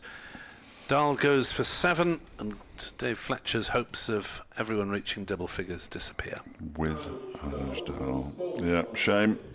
They gave us a good run for our money today, but unfortunately, I think you're right. It just didn't bounce as he was expecting it to. It did bounce a fair bit, so I'm not quite sure what he was expecting. Yeah, no, he shouldn't have played that shot, really, should he? And he'll probably know that as he's walking up the steps. It means we get to see some the flashing blade of Alex Thompson. I'm fairly sure will be the next man in, although looks like he's still on his spotted dick and custard because he hasn't appeared from the steps yet. I'd get a move on. The Derbyshire side of 2 years ago, Wagstaff and Came, who are with us in this game, as his guest, as his Dahl and Thompson. The other players, Tom Wood, released this year. Finn Hudson-Prentice, Sussex. Alex Hughes, now on the coaching staff. Matty McKiernan, released this year, or retired actually, at the age of 29 to concentrate on coaching. Ben Aitchison Back injury and out for the season. and Ravi Rampal. Oh, somewhere in the West Indies, I imagine, doing something, stopping the ball with his foot somewhere in Trinidad, I would imagine, Ravi. It was a splendid sight watching him stop the ball on the boundary's edge. Good player. Yes, Really good player. Traditional number 11 boot. Yeah.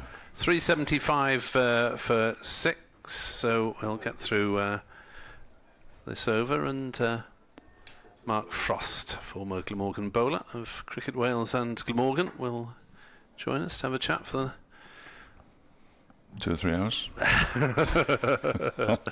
That's my fervent hope.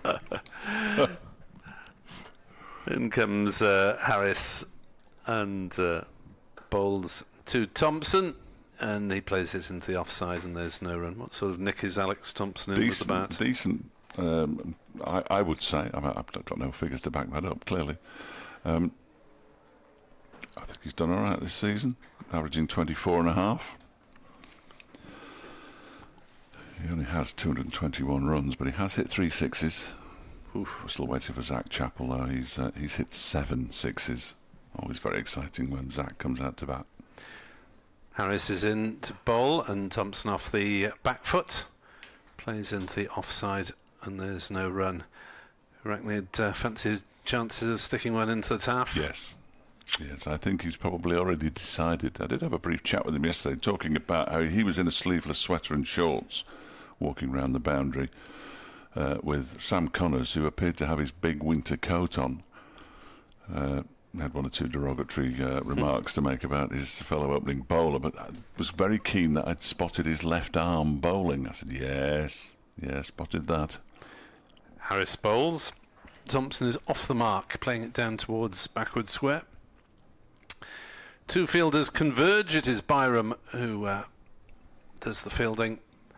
376 for 6. What I hadn't spotted is that Sam Connors also bowled left arm yesterday while he was walking around the boundary's edge. So that's 2-1 to Derbyshire now. Oof. With Billy Root having done it. Yes. I'm told that Ben Callaway can do it, but I haven't seen that in. I'm not sure that either Connors or Chappell were particularly proficient. Here's Harris then, heading towards us, bowling, and that one's pulled away down to fine leg by Wagstaff, and gets just a single because he picks out Billy Root. 377 for 6. Derbyshire not really making the progress they would have wanted, having been 2 down overnight, but still in a pretty strong position, Dave. Yeah, it's moved the game on, hasn't it? That's the important thing. I think there isn't. Zach Chappell is good fun to watch when he bats, but you won't want him to bat for your life. And Sam Connors and Pat Brown.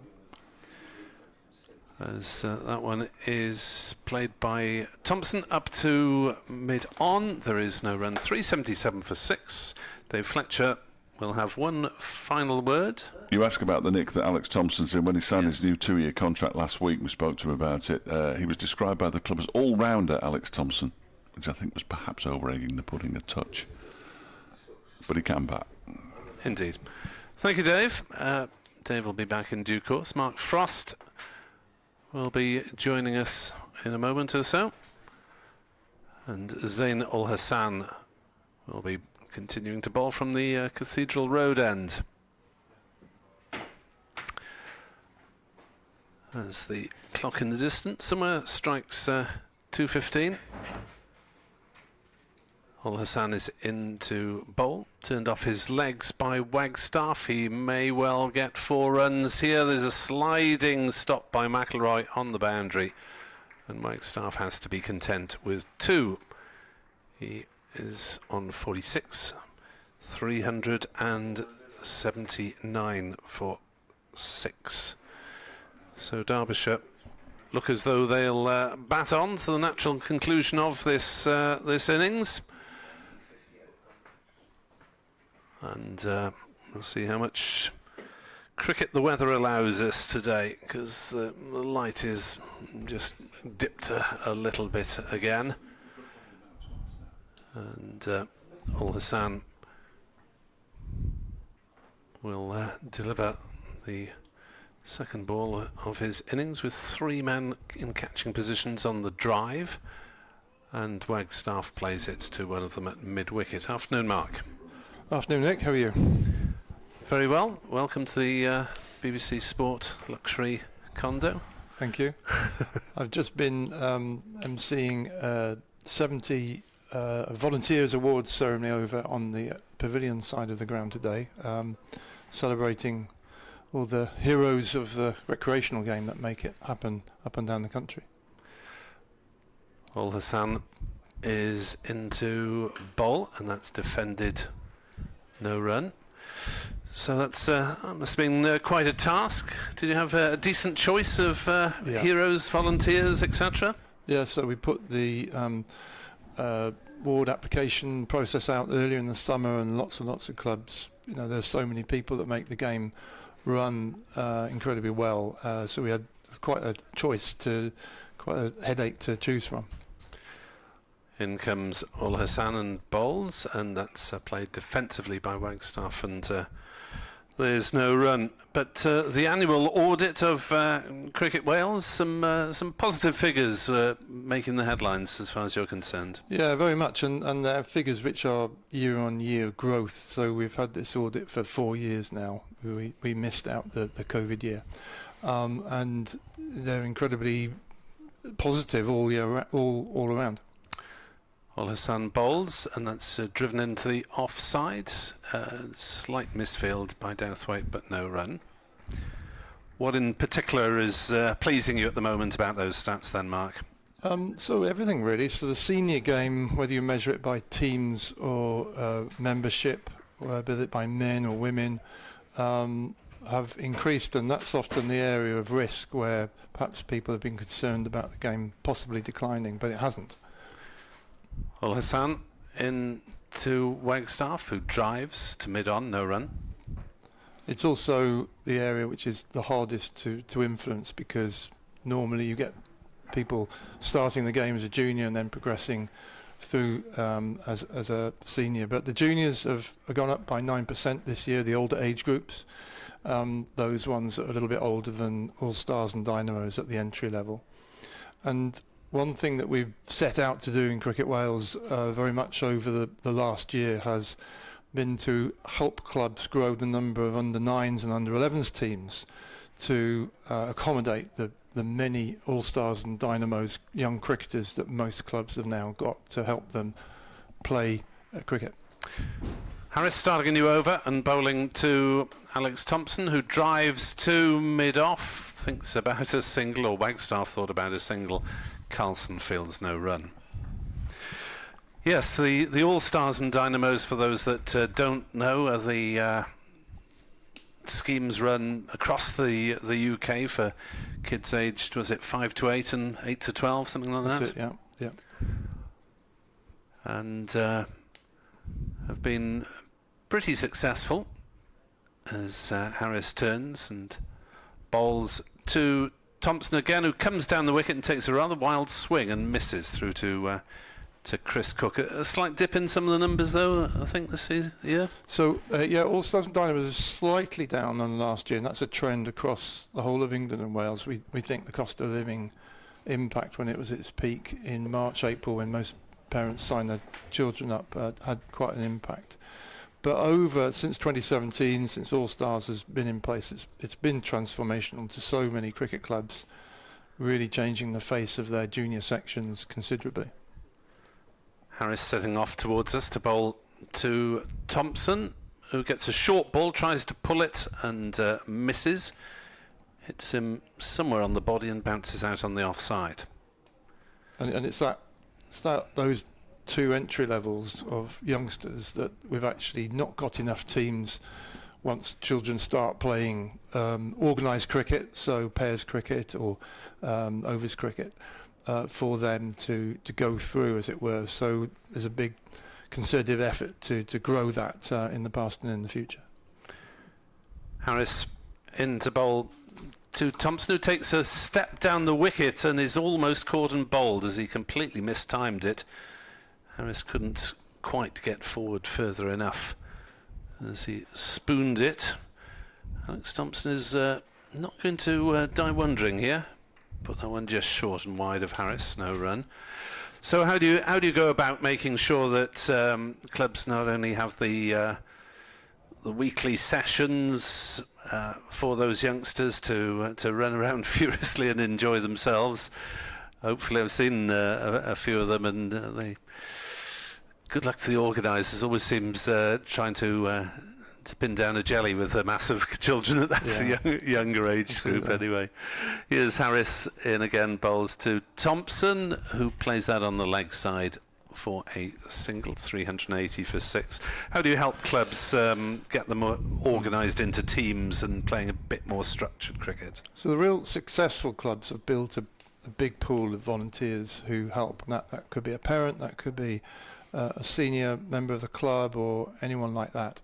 And what we've found with some clubs have had such big sign-ups of their All-Stars and Dynamos, they've had to think differently than just asking one or two, oh, there's Mark and Nick who can help. They've had to go, we need another 10, another 20 people to make this a quality experience for children on a Friday night. Here's Harris to Wagstaff, the left-hander, who runs that one down nicely towards third man. We'll get a single, 381 for 6. And lots of clubs, All-Stars and Dynamos centres have almost become self-sustaining because they've made them quality sessions, a good experience. Parents have enjoyed it. It's a big social for parents on a Friday night. Presumably you need to coach the coaches, though, to give those kids a decent experience. Yeah. So there's a big programme during the winter of coach education courses all around Wales that people can sign up to. And also in the spring period we run what we call activators courses. So this is you've never coached before, you're a parent who's just rolling their sleeves up to say, I'll help on a Friday night. And it's a very basic hour and a half to get you going to become a volunteer at either an All-Stars or a Dynamos centre. And they are really the engine room of that volunteering requirement to help clubs accommodate the big surge of sign-ups that they've experienced in All-Stars and Dynamos. Zain Hassan will start a new over, 381 for 6, Derbyshire. He's bowling for left-handed Wagstaff on 47 not out, and he drives beautifully through the covers, beating Billy Root, and that will be Mitch Wagstaff's 50. It's come off 63 deliveries. It's been a fairly aggressive effort from Wagstaff. That is his 9th boundary. 385 for 6. He's not going to die wondering, is he? Neither of these batters is at the moment. No, they're enjoying a placid wicket here at Sapphire Gardens. I've been wondering whether I might even have got off the mark myself, but I might. No, said Edward Bevan. No. But the other big highlight has been the growth of the girls and the women's game, which you can see either as an all-star girl or someone like a Claire Nicholas playing for Welsh Fire. Al Hassan bowls, and Wagstaff has a heave at that one and is struck on the thigh pad. And the advert of watching Welsh Fire women do so well this year, Tammy Beaumont scoring that amazing 100 here at Sapphire Gardens, being on terrestrial TV has really helped, I think, so many girls consider cricket as, I'll give it a go. And we've seen, on the same basis of what I was talking about team growth earlier, we've seen even a third more women's teams and girls' teams registered in 2023. As in comes Al Hassan, bowls to Wagstaff, who opens the face, drives out towards cover point, fielded by Sweeper Dowthwaite, just picks up the single, 386 for 6. And that growth has been year on year. It's not just a one-off. It's almost the perfect sales curve over the last 5 years of the growth of teams, of membership, of sections. And ideally now we would love clubs to think, not only do they need the full suite of junior teams from All-Stars, Dynamos, 9s, 11s, 13s, 15s, etc., but they'll have a girls team, they'll have a women's team, and that way they'll have a very comprehensive offer to their local community. Al Hassan is in to Alex Thompson on 2 not out, and Thompson drives over the top. And that one will plug slightly close to the sight screen, and they'll come back for 2 runs. 388 for 6. the issue you have to overcome, I suppose, is trying to make sure that there's a lot of support there for this expansion, rather than load all the work on the same, Exactly. half dozen, however many, key members you've got for each club. That's exactly the point, and recruiting more female role models to coach is key. Well, Hassan bowls, pulled by Thompson. He doesn't really time it, rolls out towards square leg, and will take a single. 389 for 6. If you're just joining, I'm talking to Mark Frost, the former Glamorgan bowler, now works for Glamorgan and for Cricket Wales, about the annual audit of Cricket Wales, showing decent expansions in senior crickets, both male and female, across Wales.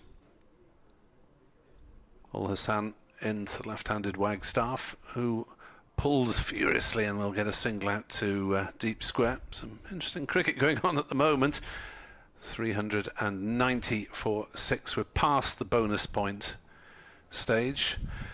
I'm sure a lot of these issues will apply across England as well, the same sort of principles. What's the split between, on the women's side, softball cricket and hardball cricket? Because a lot of them are softball sessions to start with. So how many clubs have progressed to playing red ball, hardball cricket with pads and so on? We've now got about 5 clubs that have a women's hardball team across Wales, and some of them have joined in leagues across England as well to get more competition. So across the North Wales, Cheshire area and the South Wales, Gloucester, Somerset area. And that's not as big as number, but what we do have in terms of any type of team, and it's mainly softball, we have now half of cricket clubs in Wales have got a women's team, which we're really pleased with. And at a time when we've got the first female umpire in a first-class game here, which it's a lovely story to tell, so that there's a degree of parity now starting to come through in terms of the opportunities for women to play, to umpire, to score, and to enjoy the game. Here is Harris in to Wagstaff on 53 not out and pulling hard, swatting it down towards fine leg. Billy Root blocks it close to the boundary. That was hit hard. 54 to Wagstaff, 391 for 6. The other interesting development in terms of diversity is ethnically diverse members of cricket clubs. So currently across all senior cricket, 15% of all cricketers are ethnically diverse, and the same figure for juniors is 11%, which is significantly above the Wales average. As Harris bowls to Thompson, who tries to play an expansive shot, just inside, edges it onto the onside, and there's no run. I thought it might actually be more than that from personal observation. I mean, for years the Welsh recreational game has had such a big Asian presence in particular. Well, that varies massively across Wales, so that's just a Wales average. But if you come to Cardiff, where the population is 20% anyway, suddenly that swings up to something like 25% in cricket terms, and in some of the rural parts, it's very low. As Harris bowls, hammered into the offside, half stopped at cover. Ball ricochets to mid-off. Interestingly enough, we also measure how many people, what make up club cricket committees, because they're the engine rooms of clubs. They're the people that shape how the club is run and what it does and what it offers. And we've now got 16% of women on a club committee. We've got 4.5% are ethnically diverse. So club committees are becoming more diverse as well. Harris is in to bowl, whipped away wristily by Wagstaff on the leg side, takes a single out to deep mid wicket. Glamorgan starting to push the fielders back. 393 for 6. I mean, from personal observation, you get some clubs that are almost all ethnic minority players, and some that are sort of mixed, half and half maybe, or just 2 or 3 ethnic minority players. So it's a sort of different circumstances in almost between different towns and villages, maybe. That's right. Some clubs have grown in different ways. Harris in to bowl and clipped away on the leg side by Thompson for a single out to deep mid wicket. 394 for 6. On that point, earlier in the year we recorded 3 podcasts with Jason Mohammed here at Sapphire Gardens. We had 3 representatives from clubs from North, West and East on the subject of women and girls on ethnically diverse communities, and more generally about what's the welcome, how do people feel welcomed when they come to a cricket club, and those are definitely worth a listen to. In comes Harris then from the River Taff end. Balls another short ball that Wagstaff has a swing at and misses through to Chris Cook. End of the over, 394 for 6, Thompson 7. Wagstaff has 55. The details of Wagstaff's half-century announced by the good doctor. 63 balls, 9 fours. So mentioning ethnic minority players, that of course leads us on to developing ethnic minority presence in the professional game in Wales. Yeah. And to be honest, it hasn't been great over the years, has it, in terms of Welsh ethnic minority players playing for Glamorgan. You've got Prem Sisodian and Kieran Carlson, the skipper in the current squad, and I think that's about it for Welsh ethnic minority players, isn't it, as far as I can remember? In terms of come from Wales, obviously Zane has come from the Midlands himself.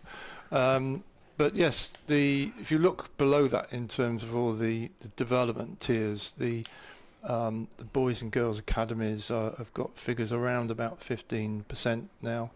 The 4 regions that have a tier below that Wales level, averaging about 17%. So the figures are looking healthy there, but the trick is to get people to be playing out in the middle for Glamorgan. Here's Carlson in to bowl to Alex Thompson, who drives up to long on for a single. 395 for 6.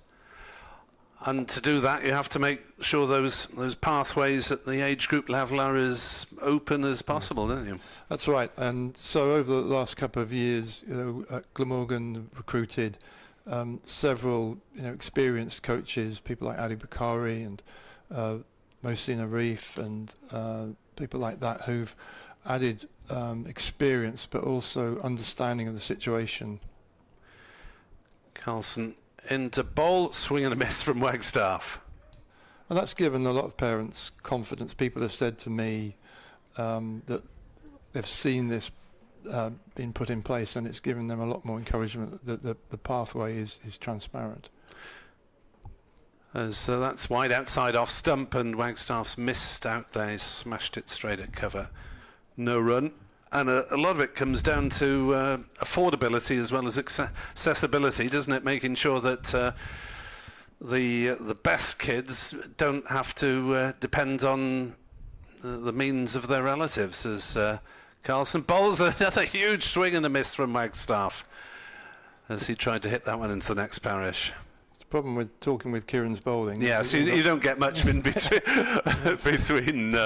deliveries, and especially with Derbyshire on the attack as they are at the moment. 395 for 6 as that one is carved up towards long on, and Zain Ul Hassan leapt and couldn't quite block it on the long off boundary. Sorry. Well, he nearly had that then. Yeah, so I was looking to see whether Ul Hassan actually came up with the ball in his hand, but Wagstaff just about sent it skimming over Ul Hassan's head. He leapt. He was about a foot short of that with the jump. 399 for 6. Carlson bowls another big swing, and no one needs to jump for that one because it's gone soaring into the crowd at long on, and Derbyshire really are getting on with it. You'd have thought, Mark, with a view to a declaration, it seems. Well, looking at the weather, that might be a possibility, but who knows? So the point you just made there about affordability is really, really important. And the recent Independent Commission on Equity in Cricket, which was a very sobering and challenging report for cricket, the ECB has given its sort of 3-month consideration and its response on this Monday, earlier the week. And out of the three major challenges of racism, sexism and elitism, it's the latter, which I think is one of the biggest and toughest ones to change, because cricket does cost, and it's impossible to make it free at every single level. So that's one of the headaches that we're having to work through now.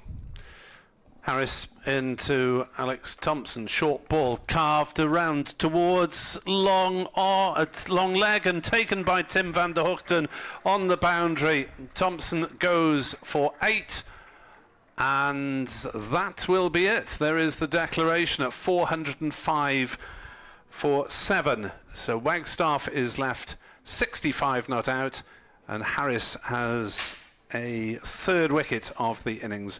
405 for 7 declared. Wagstaff 65 not out. A fine innings from him to get Derbyshire going again after stumbling a bit. 405 for 7 declared. So Glamorgan... Oh, hang on. I don't The think batters were both heading off towards the pavilion there. They've sold me a dummy. They're still there. They're still there. They're still there. He's staying for more, Nick. There we are. Wagstaff, I blame Mitch Wagstaff for that, because he tucked his bat under the arm and walked towards the pavilion, and if that isn't the sign of a declaration, I don't know what is, but I do apologise. 405 for 7. Derbyshire wants some more. Thompson is caught. Van der Hoogten bowled Harris at long leg for 8.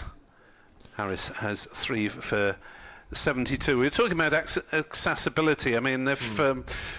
you know, a promising youngster may be invited down to regional or whatever age group is appropriate, and all of a sudden is told, well, your son or daughter is really promising, but can we have several £100 to pay for kit and costs, please? So how do you get around that?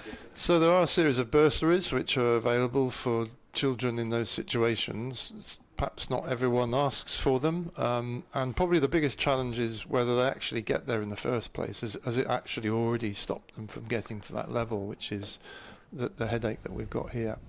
Look, affordability is you know, exercising lots and lots of people's minds now about, do we miss talent coming through?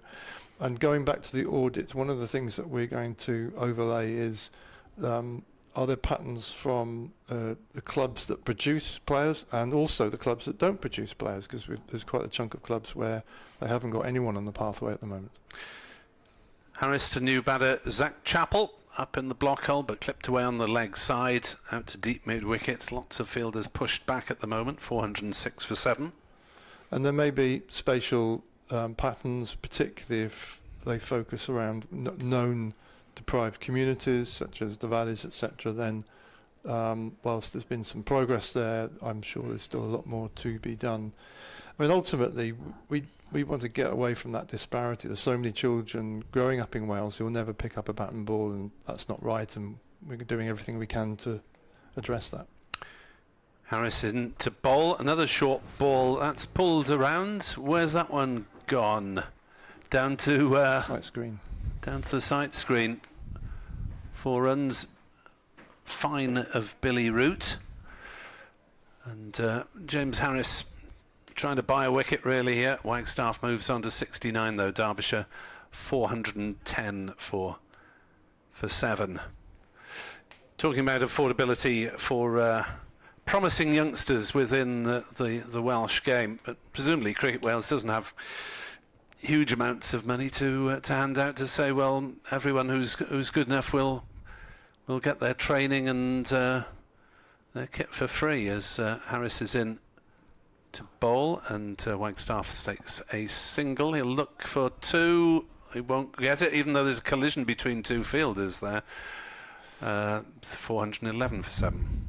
So the Cricket Wales tier at the moment, Glamorgan look after the Academy and Northern Wales level players, and that is free for all those players there. But that's a much more limited number of players. There are probably something like 700 plus players who play regionally through the age groups for the 4 east, west, north, south Wales areas. So that's a big pool to afford to run. Harrison to Chapel, who defends it back to him. And there's a big debate going on post-ICC report as to how much is realistically affordable, and this is being thought about by all the counties across England as well as across Wales, and how far you go with free, and just making sure there's no barrier. But for me, I think one of the biggest challenges is introducing children to the game in the first place. Harrison bowls, and Chapel gets a little bit tucked up, plays it back to the bowler.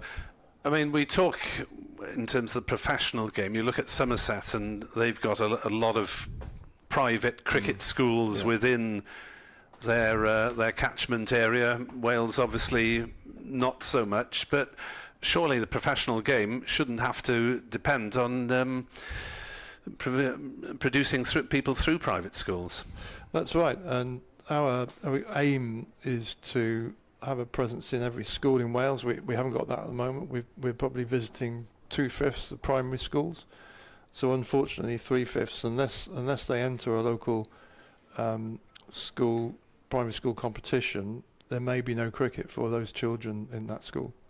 Carlson bowls, and that one's gone off an edge somewhere from Wagstaff, coming down the wicket, throwing the kitchen sink at it, and it's ended up at third man just as Chris Cook was fancying his chances of a stumping. Wagstaff stretched and got something on it. 4 more to him, 415 for 7. As Carlson will bowl again to Wagstaff, who hoiks that one towards mid-wicket and just takes the single, 416 for 7. As Edward will come back in and at the end of this over anyway, and have a chat with Mark. Or you got more point? Have you got any points to make to Mark, Edward? Or It's just the one question. You carry on. okay, okay, we'll get that in due course, as that's defended in the leg side by Chapel. Single taken. No run rather. 416 for 7. It remains. Carlson into bowl to Chapel, comes down the wicket, defends back to the bowler. Carlson whipping through these overs in double quick time, as he usually does. He's bowled best part of 20 overs now, 1 for 84. As that's played into the offside, they think about it and then go through for a single to Chapel. 417 for 7. Chapel to 2. Last ball of the Carlson over. To Wagstaff on 75, not out. And driving into the offside, but straight to Gorvin at cover. No run. Edward has got young relatives in the game at the moment. Yes, Mark, good to see you again. Just the one question I have, as you know, I'm from West Wales, and sadly there's not a West Walian on the Glamorgan staff at the moment. There were 5 in the 1997 championship side. There were 5 from West Wales in the 69 side. And I've known lots of boys. 2 of my grandsons have come through the pathway, but I've just given up, because on Sundays a lot of them play rugby, and then they have to get up here by 2 o'clock to Cardiff. Now, when they started, they could go to the indoor school in Neath. Now, that's in a dilapidated state, as you probably know. Glamorgan own it. My other grandson, who's shortly going to be, well, he has been asked, and I bring up the question, as Nick, I'll just take this on. There's another single, 418 for 7. And the first thing they say, look, it'll cost you £250. It'll cost you petrol money. And it'll cost you kit. Now, I speak from experience where I know some lads in West Wales, 2 good little cricketers, they can't afford that sort of money. And they seem that the West is prejudiced. And you can see yourself that most of the Glamorgan players coming through are from Monmouth Public School. Nothing has come through the pathway, and there's nobody come through to play for Glamorgan in the last 10 years, the last person, I think, was James Harris. Does that show perhaps that the West is disregarded because of cost, because of travelling? A lot of them play rugby. They finish at midday, 12:30. They've got to get their lunch down quickly, or try, and then drive 50 miles to get up here.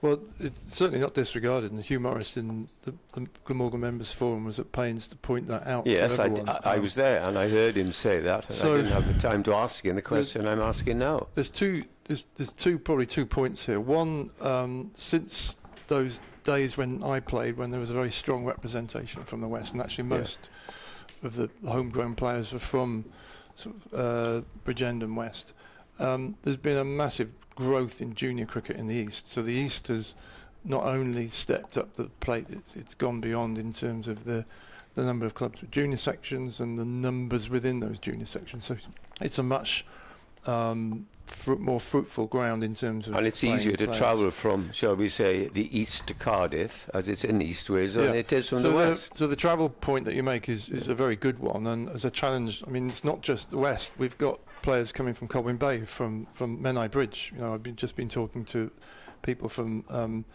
Menai Bridge themselves who've got even twice the distance to play to turn up. So there are a series of regional centres. Neath is being refurbished to a certain extent over the winter, hopefully. You say hopefully, this was promised 3 years ago. Well, we're very close to getting a grant to make that happen. There is an intention to develop a new West Wales centre, perhaps in the Neath, Swansea area. 3 years ago we were Make it happen, Mark. Yeah. Make it happen. Right. Take the message back. I haven't got a magic wand of funding because I could spend all the money on one facility in Neath and you are missing and promising no cricket cricketers because development of at all. cost. You can show you that. Would you agree with that? Yeah, we know that all around the country. It's all around the country. There's lots of cricketers who perhaps start the game and don't go forward because they haven't got the wherewithal, or they can't afford the time, or mum and dad can't transport them to a regional centre to get the coaching. And yet, 2 years ago, they were still going to Neath and could be coached on a Sunday afternoon. But that's all gone. So, look, I mean, that's part of the wider discussion around the disadvantage that some youngsters are getting because of how they progress up the system. What the audit is telling us is that there's certain clubs that aren't producing any players at all into the pathway. And we've got to have a hard look at that as to what's affordable. So there's a long way to go before you get Welsh players. You know, just look at the side now. How many Welsh-born players are playing for Glamorgan? Yeah, it has been an issue, hasn't it, for the last 15 years or so. But I'm sure Mark and Cricket Wales I just wanted the answer, but it's positive figures overall, and know what the problems are, and doing your best to address them. we'll take that. But thanks for your comments, Eddie, and Nick. Thanks for the opportunity to talk about it. Thank you, Mark, and thank you, Edward. As we start a new over with Kieran Carlson bowling and Zach Chappell trying the reverse sweep. There we are. Mark has ducked the Bevan bouncers. And Derbyshire bat ever onwards at 4:20 for 7 as Carlson bowls and Chappell off the back foot punches up to a long on. Billy Root does the fielding single taken. A lot of positive intent from Derbyshire in the last 40 minutes or so. I've been enjoying it. Mitch Wagstaff's using all of his bat. Completely threw me when appeared to be marching off on the fall of the wicket. Down the wicket comes Wagstaff, takes another huge swing and gets this one off his foot. Off the cue. He's actually hit that ball into his foot, which is why it hopped the entirety of that single just about. It's been entertaining stuff. A fair play to him. I mean, he has a potential here for a first-class century. Carlson bowls and swept away by Chappell. They'll go through for a quick single shy at the non-striker's end. Chappell is home. But he is showing entire disregard for his own wicket, it would appear, at this stage, which is laudable for a young man, 20 years of age, third first-class match, got a 50 to his name. He's now got his highest score. 23 away from a century, but they don't come around that often at that age. 12 fours and a 6 so far. Carlson into the left-handed Wagstaff, who tries to hoik it somewhere on the leg side and then sends it bouncing up to long on. There have been some sweetly timed shots and others, as you say, Dave, have gone off various parts of the bat. 424 for 7. Edward's gone for a lie down in a dark room. Carlson to bowl to Zach Chappell. He comes down the wicket but then plays a fairly conventional shot once he gets there. Drives up to root at long on. 425 for 7. Chappell 7. Wagstaff 78. And Edward has been putting the world to rights. It's all right, he's known Mark Frost for years. And Edward will join Dave Fletcher on BBC Sport Online. Good to see another county having robust discussions about whether they're bringing youngsters through. Yeah, it's glorious now, Edward. Look at that. Beautiful sunshine here at Sapphire Gardens. Yes. Which Wagstaff just seems every over he loses the strike at the last ball of the over, which isn't ideal. He's 22 away from a century as Harris is into bowl, and that one's off an edge down towards backward point. Zach Chappell on strike. They'll come back for 2 here as Billy Root goes around from third man to do the fielding. False shot. Chappell moves on to 9. Well, 427 for 7. What's going on out there, as Fred used to say? I think they want Mitch Wagstaff to get to 3 figures. He's certainly doing all he can to get there. But shouldn't it be a case of the team comes first? Yeah, it doesn't make any difference at this time of the season, really, does it? Nobody's going anywhere. Advert, isn't it? They want to bowl better. In comes Harris and bowls to Chappell, who drives him. If they get them out, then they can have a bat, I would suggest. But they're not capable of doing that at the moment, clearly. 7 down, 123 overs they've been going at it, the Glamorgan bowlers. Don't know if perhaps he's got his mind at declaring a T or not declaring at all. I wouldn't. Well, Wagstaff's on 78. Yeah, that would be cruel. Some way from tea, as though it was a swing and a miss from Zach Chappell. I said earlier, he's hit a number of 6s this season. Zach Chappell, he likes to get on with it. He's hit 7 of them, averaging 21.5. Which Wagstaff's previous high score was a little over 50. 52, in fact, against Yorkshire. He's on 78, but he's at the non-striker's end at the moment, leaning on his bat. So he's been doing this all his life. Harris bowls, and that's driven straight back to him by Chappell. Just going back, you were listening to that little conversation Bits of it, yes. and we were talking together with David Griffin at lunch. Was I right in saying that the last real Derbyshire cricketer to be playing for England was 28 years ago, Dominic Cork? Yes, yes. Philip de Freitas played after Dominic. Yes, but he was sort of imported. Yes. Yeah. Dominic was the last Derbyshire player to make his England debut. I think it was 31 years ago. That one is ducked underneath by Zach Chappell. No run. Yeah. And obviously George Scrimshaw played at the weekend to...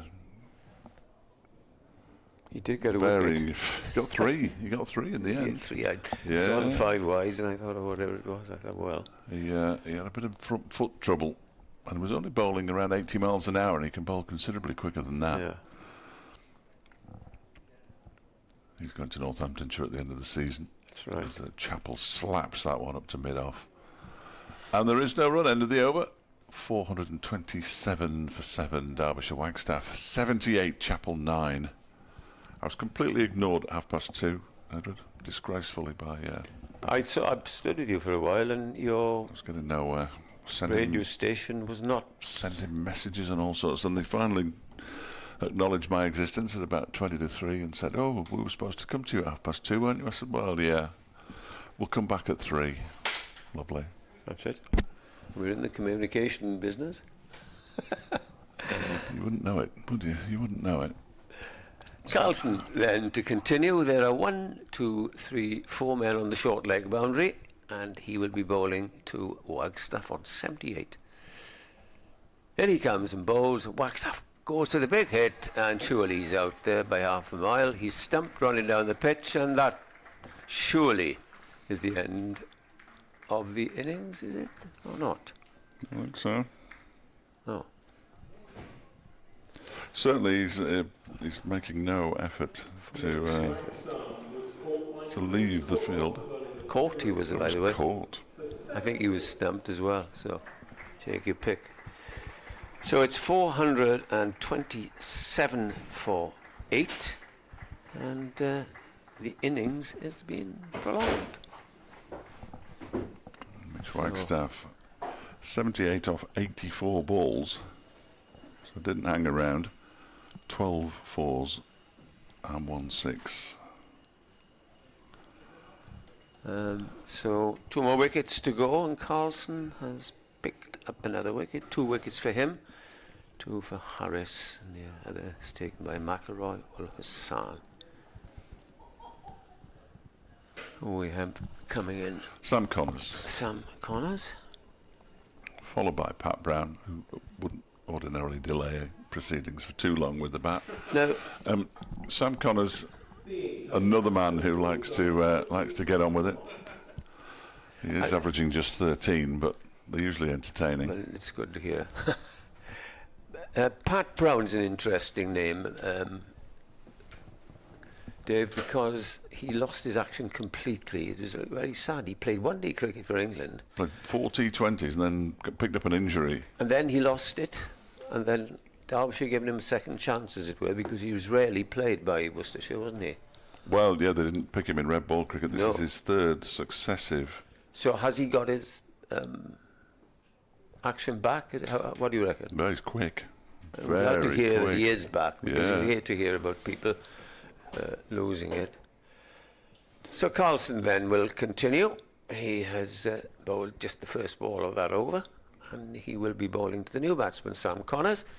And here is the first ball. Connors comes down, and he is off the mark with a single. You come back for a second as it's fumbled there by the fielder. Tim van der Gooten looks rather weary, having been out there 124 overs. I suppose the point of batting on is to tire Glamorgan, scoreboard pressure, and think, yes, the weather is getting better, and we might nip a few out tonight and follow on and all that. And then comes the next ball, and that's played gently up to mid-on, where Billy Root will field, but they do cross for a single. 429 for 8. A lot of time left in the game. There's still 49 overs left after this one today. Yeah. Whether we get them all, I'm not sure, but a lot of overs left. Chappell waits as Carlson goes in. Down the pitch he comes, and has hit that for 6 over long on, just carried. And Chappell has a little chat with Chris Cook. They have to say we might as well have a bit of fun, because there's not a lot else we can do. He's 1 shy of Haider Ali now in the 6-hitting table. I do like the 6-hitting table in first-class cricket. Haider got 9 before being whisked off to China. Here is Carlson again. He is a little bit shorter, and he's played it out to deep extra cover for a single. 437. As the clock strikes 3, and Dave hopes that his station are going to speak to him. Indeed so. Nick is back alongside me. Bright sunshine to greet us. And here's the next ball, and that's hammered somewhere out to long off. It's fielded there by Tim van der Gooten. Single. 438 for 8 at the end of that over. Well, this is probably the brightest the weather has been today, isn't it? And we've had very little rain, and the delays have largely been because of bad light rather than precipitation across the nation. 4:38 for 8. 4:50 might be a Derbyshire total, but Been saying that since 3:50. we really, Derbyshire have just been throwing the bat since lunch, haven't they? They've lost 3 wickets in the process. Dahl for 7, Thompson for 8, both dismissed by James Harris, and then Mitch Wagstaff going for 78. A very vigorous 78 it was too. So it's Connors on strike on 4, and Harris to bowl. 3 for 83 he's got. As he bowls a short delivery that's pulled around by Connors, and he'll pick up just the single. Actually, it's a good piece of fielding on the pavilion boundary by Eddie Byram. 4-3-9 for 8. Chappell on 16. Connors on 5. And Wagstaff, today's chief protagonist, gone for 78, career best. Here's Harris charging in balls, and Chappell steps back, gives himself room and clouts it straight to mid on no run. You all thought Wagstaff was stumped, didn't you? Everybody, when he ran down the pitch, but he nicked it first. So that is 4 catches for Chris Cook. What do you make of the tactics here? I can hear Fletch saying there, yes, we might as well bat on. The point he made was a good one, because 48 overs left today, whether we'll get those, and 2 full days. Yeah, possibly even a longer day tomorrow if the light holds, as Chappell hits that one up towards long on. Didn't quite carry, I don't think. No.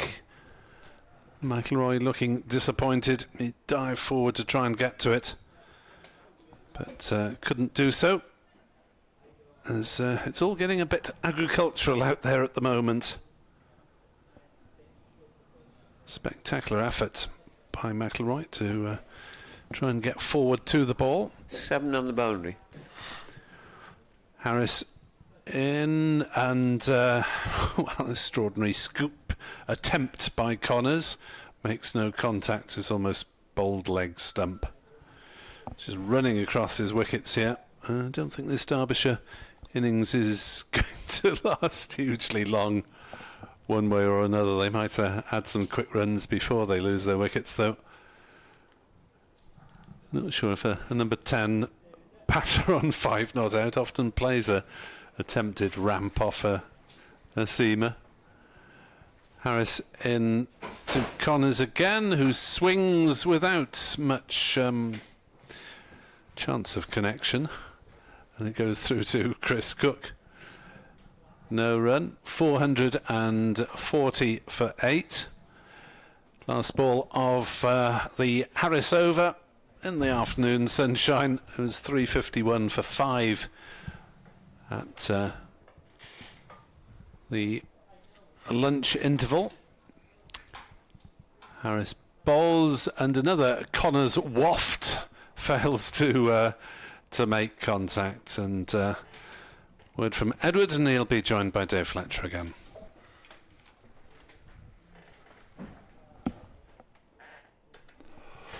Yeah, 440 for 8. I know not everybody in the commentary box is enjoying this, but I am.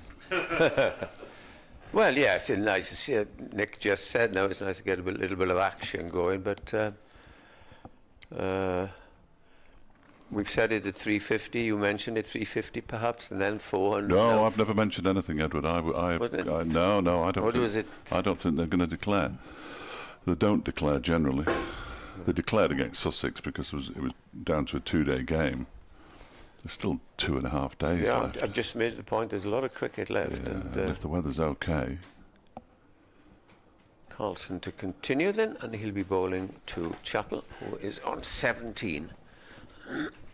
7 men on the boundary in the last over. How many have we got now? 1, 2, 3, 4, 5, 6, 6. Here we go again then. Carlson trying to pick up another wicket, and appeal for LBW appears to be going down the leg side. Not out, it says. Too far down the track, wasn't he, for Graham Lloyd to be Yeah, I think it was just certain. a hopeful shout. Carlson brought up his century in the last over. Yeah, ploughing on.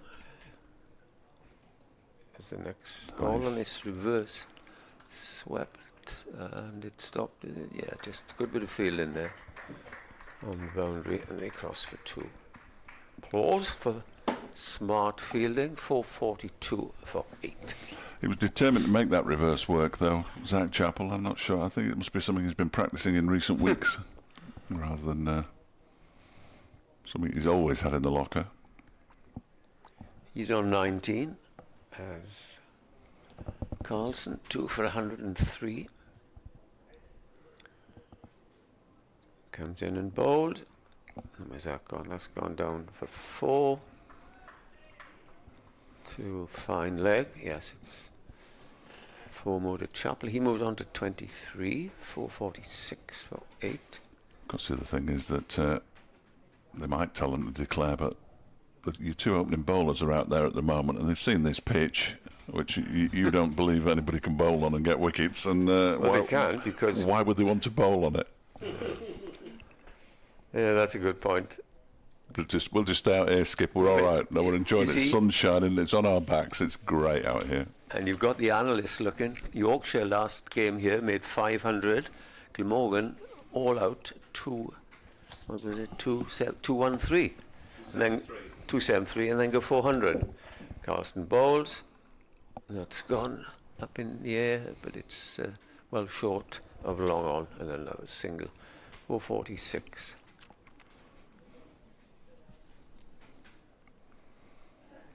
These two won't hang around anyway, as they've shown so far. Connors on 5.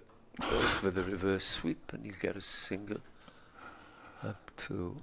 Everybody the reverse wicket. sweeps, don't they, these days? They do, yeah. I mean, a lot of people get out to it. I'm furious when my lad does it. Absolutely As furious. David Lloyd, Bumble says, why do you have to play that shot when you can play through extra cover for a single?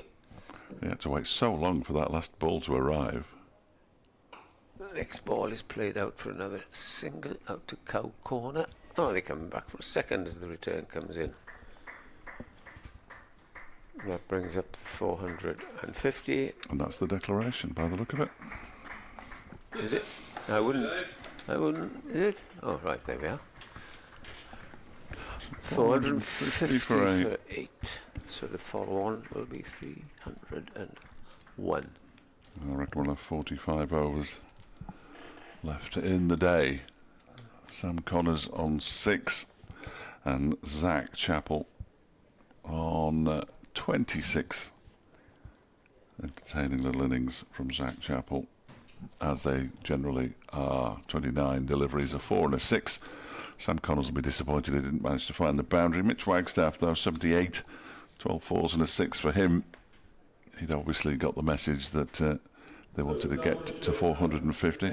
Well, there's the official confirmation from the public address system that Derbyshire have declared there are no players on the field anymore. Earlier today, Lewis Deploy out for 22 in the 2 overs that were possible from 10:30. We had a fairly lengthy delay before they returned, and Reece was dismissed for his overnight score of 139. Matt Lamb made 15, Anuj Dal 7, Alex Thompson 8, Wagstaff, as I said, 78, Chappell 26, and Connors made 6 bowling figures. That, I don't know whether they want anybody to read them out, really. McIlroy 20 overs, 7 maidens, 1 for 52. Who's the second one there? Have I got entirely the wrong? Well, it says T.R. Bevan. It must be Tim van der Hoogten, but on my scorecard it says T.R. Bevan. Must be it's van der Hoogten, isn't it? TVNG, yeah. But it definitely says T.R. Bevan. 24 overs, 7 maidens, 1 for 75. Andy Gorvin, 10 overs for 38. James Harris, 24 overs, 2 maidens, 3 for 85. Dan Douthwaite, 10 overs for 23. Zain Ul Hassan, 16 overs, 3 maidens, 1 for 57. And Kieran Carlson, 23 overs, 2 maidens, 2 for 111. And what would be interesting, if I may interrupt you, Dave, here, is that I think it was the last game, Nicholtown, yes or no, that they took an early tee, and I think it was Glamorgan who had about 40 or 45 overs, if not more, in the last session. 50 over session at Worcester. 50 overs, that what it was. Well, it looks like they're coming out to bowl because Anuj Dal has got a ball in his hand. And because lunch was at 1 o'clock, I imagine that tea will be pushed back to 20 to 4 rather than the 10 past 3 that it would ordinarily be with a 10:30 So you'll have 20 start. minutes before tea. Yeah. So they'll be able to give it a burst before tea and then come back and give it another burst after tea. Where's that sunshine gone? Clouded over just a little. I very much doubt whether we'll get the 47 overs in. Well, there's 17 people in the ground who will be shortchanged. Yes. But for the moment, we will await. Just note that Glamorgan will need 301 to avoid the follow-on. We shall see how they go. They've got a fairly strong batting order, but this pitch is very slow, and I don't think you're going to score many runs off Dahl the way that he bowls those little seamers. No, he bowled. I think he bowled 8 over 6 maidens, 2 for 3 against Sussex in the first innings. Derbyshire's run rate eventually finished up at 3.5 and over with that little burst at the end. We'll take a break, and as soon as play commences, we will be back with you.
Well, welcome back to, at the moment, sunny Sophia Gardens, where Glamorgan will shortly start their innings. And this after Derbyshire made 450 for 8 before they declared.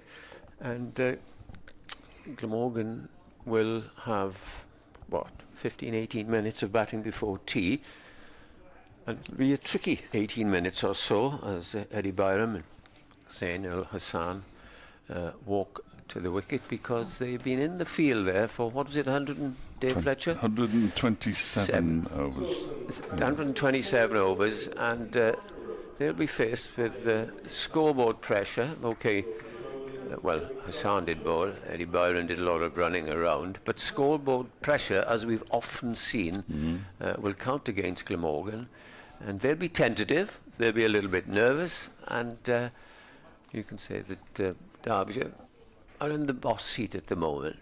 The only thing they will be disappointed if a close, shall we say, hypothetically, if Glamorgan follow on and at 8 down at the close, they'll say, why didn't we pull in a little earlier? But that's irrelevant. They played it as they want to play it. As many coaches and captains have said in the past, if we don't win, we don't win. If they can't bowl them out in 2 days, well, 2.5 days, because there are 45 overs remaining today. You've got 2.5 days to bowl if a you side get out 45. But we shall see.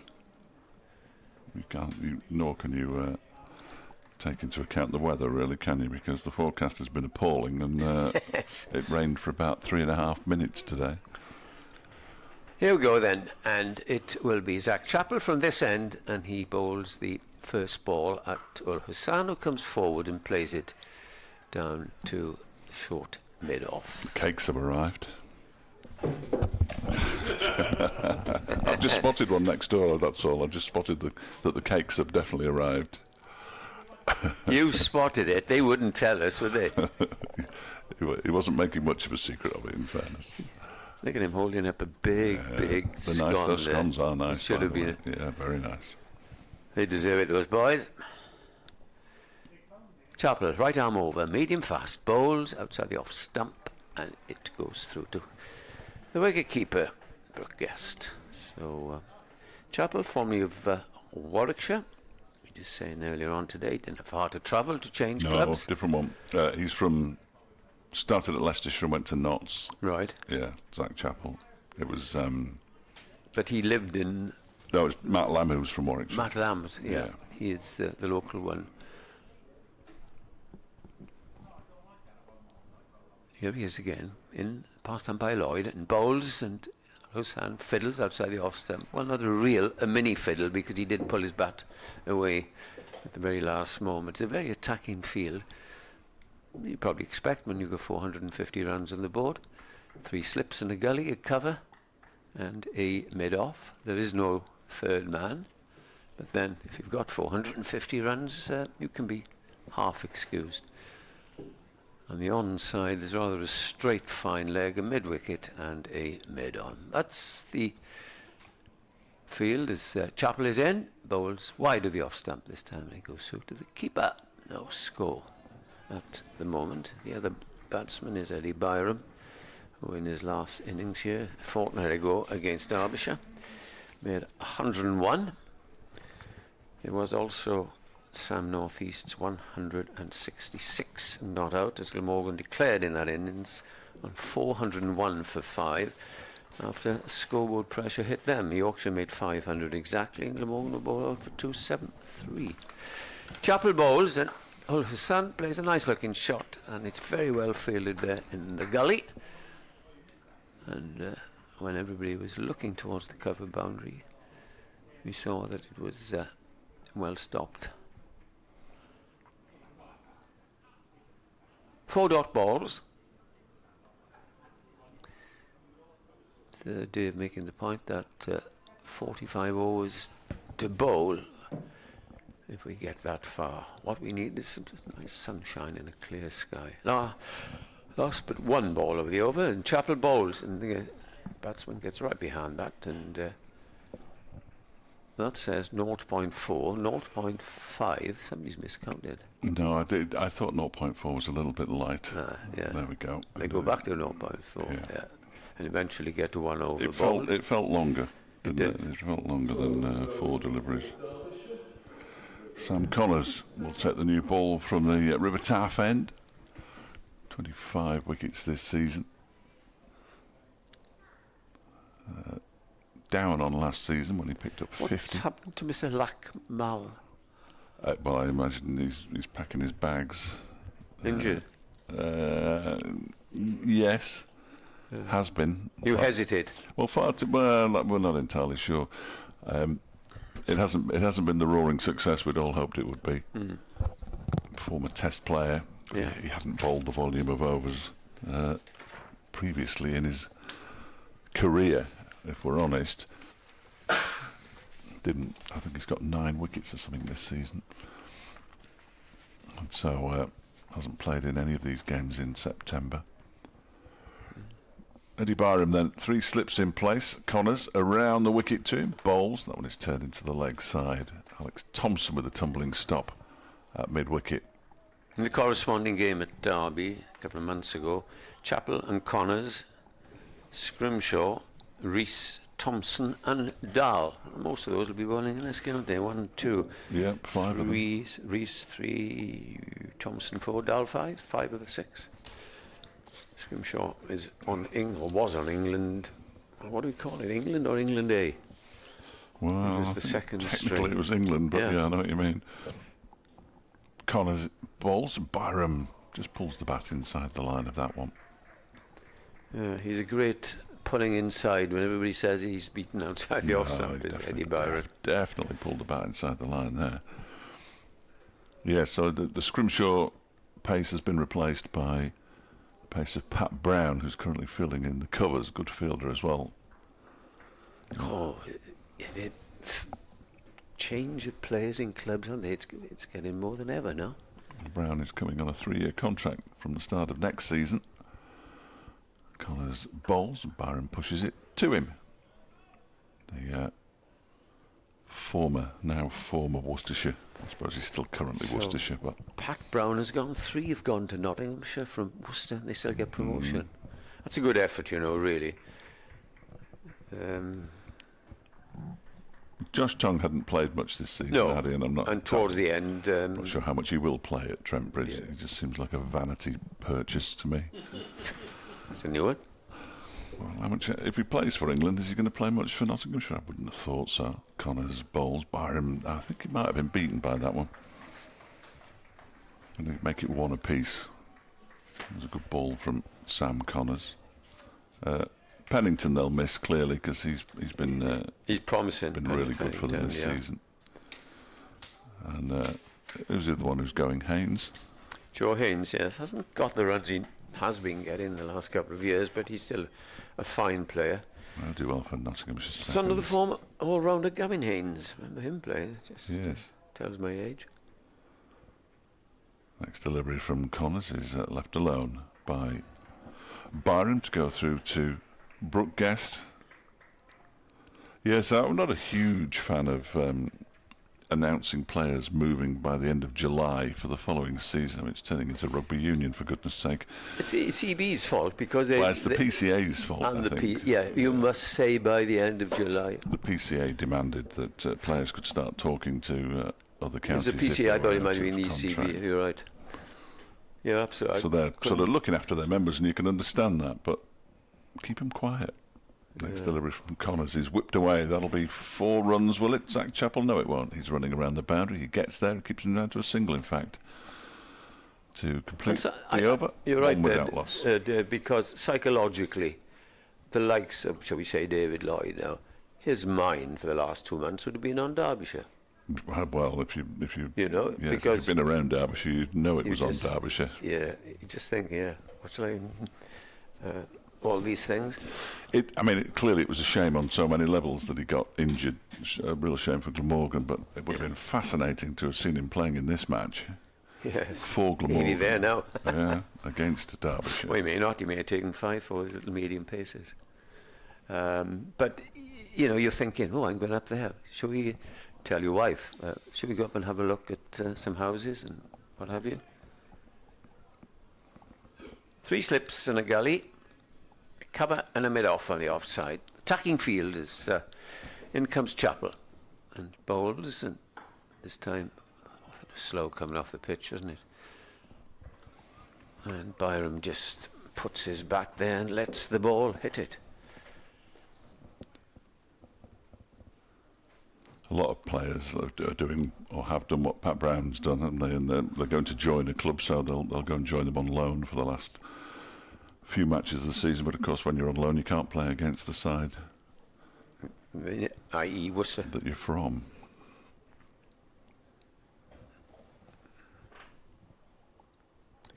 In comes Chapel, and again he pulls the bat away, lets it go through to the wicket-keeper. Yes, as was the case, of course. David Lloyd, down here, can play against, or could have played against the club he's joining. But of course, if it was on the other, had he moved, then he couldn't. Excuse me. Off he goes to tell the good people of Derby the good news. As Zach Chapel comes over the wicket and bowls, and this is played gently with soft hands into the third of those slip fielders. Oh, it's, shall we say, it's the gully. It's, yeah, it's not a 4th slip.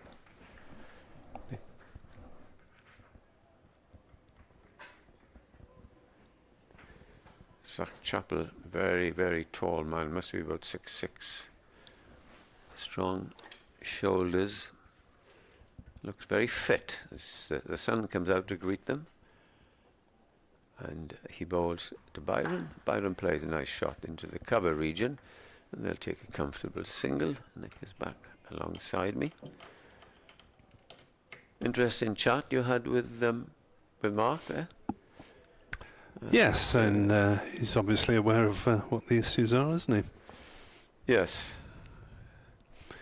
And overall, though, positive figures for the adult game, men and women. 2 without loss. 2 of them for Byron. Al Hassan is at the other end now. Chapel bowls, and it's left outside the off stump. He's not quite got his line right at the moment, Chapel. Batsmen haven't had to play it many. 6'5", according to the Cricketers Who's Who, is Zachariah John Chapel, nicknamed Smasher. If you believe anything you read in Cricketers Who's Who. I stopped buying it 10 years ago.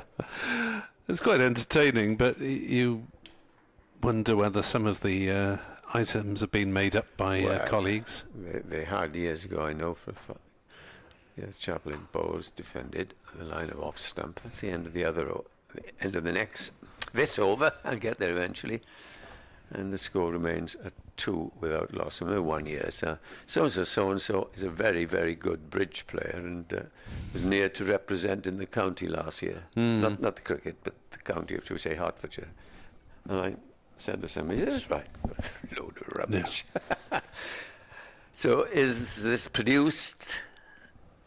And the loss of untruths, I think they have changed it now. It's probably easier to contact players directly via email rather than sending out forms that can get pinched by their colleagues. Yeah. As Connors starts a new over, bowling to Byram, who chops that down and it just dribbles through to the keeper.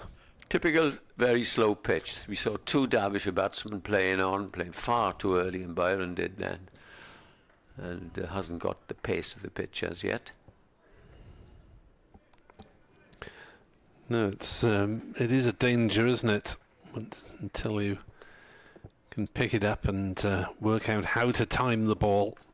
Yeah, it's often you can drive with conviction on this. Derbyshire only went just over 3 and over on day 1, despite only losing a couple of wickets. As Byram is forward, watchfully playing out towards mid-off. And there's no run. Well, Surrey are making hard work of it, aren't they? Yeah. Needing 5 points. They've got 3 with the ball, dismissing Hampshire 219 all out. Surrey 159 for 7 in reply. Be careful there, because Essex have lost 3 when I last looked. And these last days and last games have often brought out shocks and surprises. Well, Surrey only need not to lose, really, as that one is allowed to go through by Byram, outside off stump. Another one of my great reports over the years was, were you with us, Nick, when Glamorgan needed something on the last day and a declaration at Worcester? No, I don't think. No, it doesn't. Do you remember? You probably remember. And I started one of my reports in the morning. Glamorgan more or less assured of promotion now, Division 1, and shock horror. Somebody declared at Sussex, I think it was. And Connors bowls. Byram runs it off a thick edge down between slips and gully. Dal fields enthusiastically and keeps them down to a single, 3 without loss. And the chase, or they either got bowled out or whatever, and a single point in it. Up went Worcestershire, and Glamorgan went 3rd. Yeah, been a few 3rd places or just one outside promotion for Matthew Maynard, and 3 occasions they finished 1 place outside. Not likely to finish in 3rd this year, and the chance of promotion realistically went with the defeat at Worcester, as that's outside off stump, and Ul Hassan plays no shot. Talking about Surrey's rivals, Essex, actually they're not doing too well either. They're 95 for 4 in reply to 369 mustered by bottom side Northamptonshire. And they're off the field at the moment for something or other. Northants gave Surrey a good game at the Oval, and they've now given Essex a good game. Picked up far too late though. There's a few rain delays around the country, as Ul Hassan hit, I think, on the pads as he looks to work on the leg side. Glamorgan will get a single. Ul Hassan will not get a single, as umpire Redfern lifts her leg and taps it to signal leg by. Elsewhere in Division 2 then, Leicestershire 96 for 6 in reply to Durham's 455 for 457 for 8. Declared, obviously, the fact that Worcestershire sealed promotion has meant a drop in the heads for Leicestershire. Worcestershire 389 all out, Yorkshire 24 for 0, and that's the close of play at Headingley for today. Chapel starts another over from this end, and again, Ul Hassan thinks of playing and then judges it well, judges the line and lets it go through to the wicketkeeper. Down a Hove, Sussex 161 for 2 in their second innings. That's a lead of 168 over Gloucestershire, more or less even Stevens on first innings. Ali Orr made 67. Tom Clark is 71 not out. Zach Chappell comes in to the left-handed Ul Hassan and bowls to him. Played away on the onside. I say to the left-handed, they're both left-handed. Eddie Byron and with Cullen Ingram to come. Sussex are the side of left-handers. You get yes, into number 6, mostly called Tom. Right. So the other games in Division 1, well, Kent and Middlesex both battling to avoid relegation. Middlesex are well placed, actually. They managed 366 and Notts 38 for 2 in reply. Shouldn't lose that one. Here's Zach Chappell in and bowls. Again, Levy really hasn't got his line right at the moment, because there must be a dozen balls that have gone down that offside channel, well wide of the off stump. Kent started 1 point ahead of Middlesex in the table, though, and they're going pretty well at home to Lancashire. Lancashire with 327 all out, so Kent got maximum bowling points. In reply, Kent 231 for 3. Compton 90 not out. Zach Chappell over the wicket bowls, and a nice looking shot there by Ul Hassan. Is going up towards the boundary, and it crosses the boundary rope, and the first boundary of the innings for the young left-handed all-rounder. Glamorgan move on to 8 without loss, and Hassan overtakes Byron by a run. If you've just joined us rather, we can tell you that Derbyshire prolonged their innings 127 overs before they reached 450 for 8 declared. Lovely innings today of 78 from Mitch Wagstaff, and only his second game for Derbyshire as Chappell is in. Bowls again. Hassan pushes forward once, thinks and stays and won't take the run. And Reece, 139 not out overnight, didn't add to his score. And yesterday Brooke Guest made 96. Some useful contributions. But Morgan did take 8 wickets, but just 1 bowling point. Can they add to this with their batting? Last ball of the 3rd over for Chappell as he bowls. Hassan leaves. End of the over. So 5 overs bowled, and Glamorgan 8 without loss. Tea at 3:40, so that's 2 minutes away. This will be the final over before tea then, and we will have 39 overs potentially remaining, light permitting, in the evening session. Although I think that's slightly unlikely that we'll get to that mark, but probably a good deal more cricket today than might have been expected. Absolutely. Looks like a long day for our heroes, says Steve West on Twitter. As Byram plays the first ball from Connors out on the offside, no run. David Battersby wondering why Cricket Wales can't get involved. West Wales Centre of Excellence. Well, Cricket Wales is more the recreational side of the game rather than the professional setup. Since Glamorgan have now taken over direction of the pathway, in other words, the... well, I hope it improves the pathway. Well, it's something that Hugh Morris was very keen on from the moment he got back here, wasn't it? As Byram drives to mid-off, and there is no run. I think, you know, I know you live in the east and I live in the west, but I'm pressing this because figures don't lie. And we haven't got, and really Mark was, you know... In this current squad, you've got just Harris from the west, but there have been... No, well, he's not really from the west now, because he lives in Cardiff. Well, yes, I know, but most players will because that's their place of employment. Harris, born in Swansea. Oh, yeah. But Pontedillis, he went to school. As Byram defends again on the offside. And there have been West Walian players, Andrew Salter from Pembrokeshire, and Iron Donald through the Swansea area. Lucas Carey, through that area as well. Jack Murphy was from Pembrokeshire. These aren't current players. But the point to Mark, multi-talented youngsters who play rugby or football on a Sunday morning. Sundays, really? Oh, all the time. It's Sundays that they... Yeah, training. Round the wicket. Byram driving it back down into the ground, fielded by Connors in his follow-through. If this were a Friday night, he might have chucked it up into the air and got 5,000 people fooled by it, but it was on the bounce. Yeah. I just wanted to make the point that it's pretty hopeless for talented young sportsmen down there, and also for 2 lads, their parents will have to fork out £500 plus mileage to Cardiff plus kit. Yep. But I think they're you also of the problem. That, yeah, we did. As Byram drives into the offside. Singh no run to cover. Last ball of the afternoon session coming up then here on BBC Sport Online.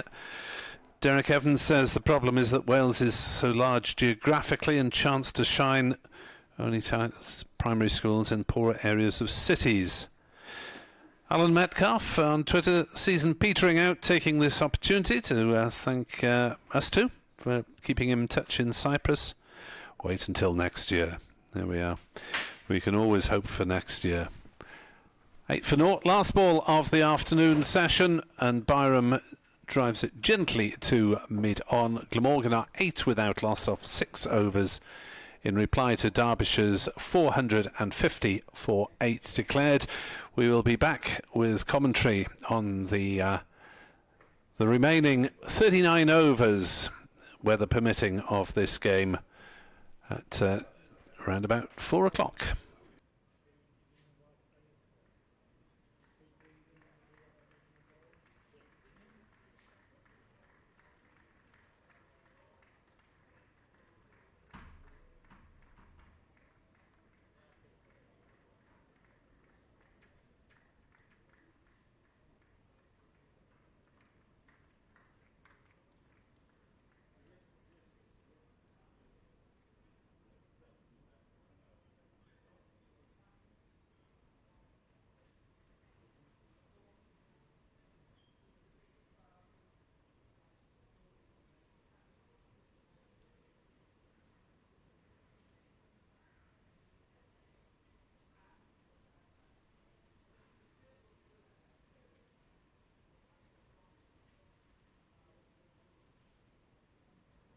I've got some tea time scores from the other games in the LV Insurance County Championship, which, like here, at Sir Five Gardens, are all in their second day. First of all, at the Aegeus Bowl, where Surrey are now 162 for 8, still trailing Hampshire by 57 runs. It's raining at Edgbaston, with Warwickshire 101 for 2, trailing Somerset by 114 runs. Raining as well at Northampton, with Essex 95 for 4, trailing Northamptonshire by 274 runs. There'll be no more play today at Chesterley Street, where Leicestershire were 96 for 6. That's against Durham, but the heavy precipitation has meant there's an early closure at the Riverside ground. It's tea on the south coast at Hove, where Sussex have moved on to 161 for 2. Sussex lead Gloucestershire by 168 runs. No more play today either at Headingley, where Yorkshire are 24 without loss, still trailing Worcestershire by 365 runs. Tea time at Trent Bridge sees Notts 38 for 2, still trailing Middlesex by 328 runs. And finally, the Spitfires St Lawrence in Canterbury, Kent, have moved on to 231 for 3 at tea and Kent, but trailing Lancashire by 96 runs. Now, perambulating around the boundary are members of the Wales Disability Team, who recently won the ECB D40 competition, and we're delighted to see them here today. Congratulations to you. Also in front of the National Cricket Centre are the various winners of the Cricket Wales Volunteers Awards. They've been here today enjoying a special lunch, and they are now having a special photograph. So congratulations to one and all. Congratulations to the Cricket Wales volunteers and the Wales Disability Team, who are making their way around the edge of the boundary.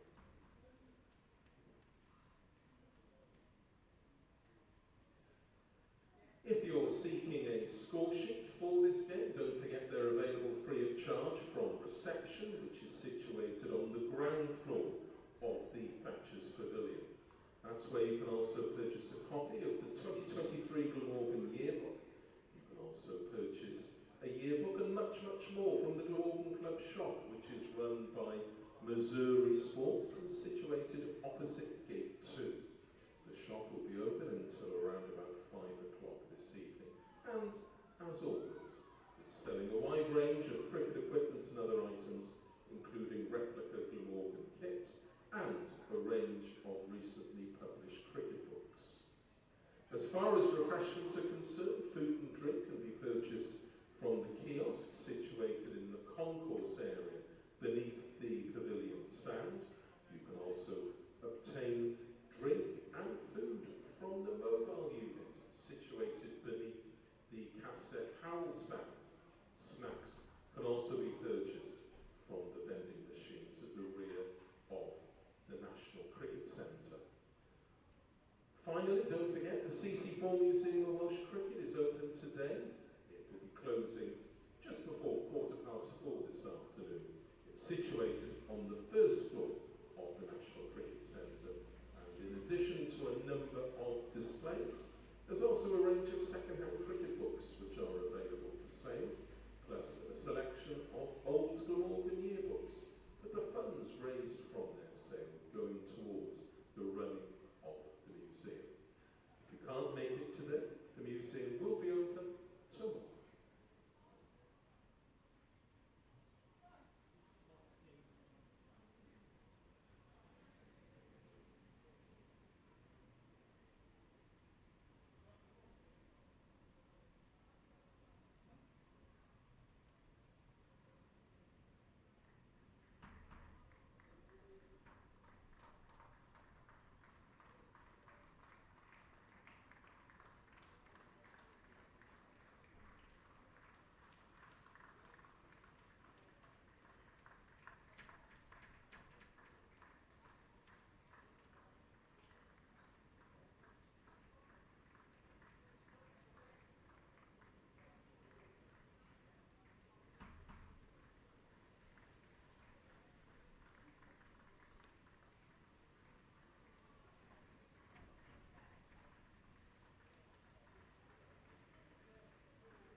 To resume the Glamorgan first games, Zayn Ul Hassan and Eddie Barrow. And to resume the bowling duties for Derbyshire at the Cathedral Road End, it's Zach Chapman.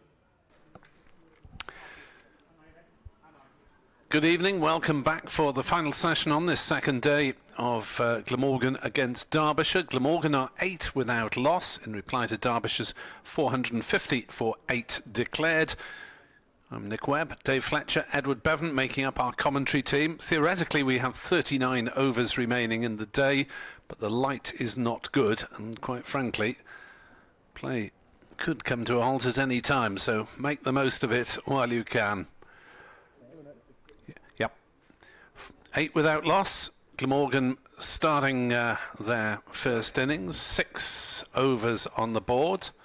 Zach Chappell from the Cathedral Road End. Tall, shaven-headed. Bowling right arm, fast medium. Over the wicket to the left-handed Ul Hassan with 4 slips crouching eagerly. And Ul Hassan plays that one accidentally to 4th slip, as he looked to leave that ball, and it ran down into the ground, but was somewhat fortunate there. Well, I think he was nonplussed by the light. It's dreadful, Nick. Okay, I don't know what meters they've got there, but they did put the light meter on the bails as required, and decided it wasn't quite as bad as when we went off this morning, but it is poor as Chappell is in to bowl, and Ul Hassan gets a run off an inside edge down towards fine leg. 9 without loss. 2 Derbyshire players with mock indignation, almost colliding Connors and one of his colleagues there. on the leg side. I think it was Thompson, wasn't it? Yeah, Alex Thompson. Oh, Lord. But thankfully no damage done. And I'm surprised they're still out there at the moment. Won't be up there for long. As Chappell is in to bowl to Byram, who leaves that one go through outside off stump to the Mogoos and ours from the slip cord. And from the Glamorgan point of view, you just hope that no one gets out now, because it doesn't look as though this session is going to last hugely long. And what generally happens, somebody gets out and they walk off. I think it's more hope than anger that they've got 4 slips, because I haven't seen a ball deviate as yet in either innings. Well, this morning, jacked about a little bit yeah. this morning, didn't it? 9 without loss. Chappell bounds in and bowls, and Byram swishes at a wide one, and thankfully for him, makes no contact. Through it goes to Brooke Guest. Fancy getting out if you nicked that. Update for BBC Radio Wales should follow fairly shortly. 9 without loss. Ul Hassan has 5. Byram has 3. 301 to avoid the possibility of being asked to follow on. As Chappell pauses.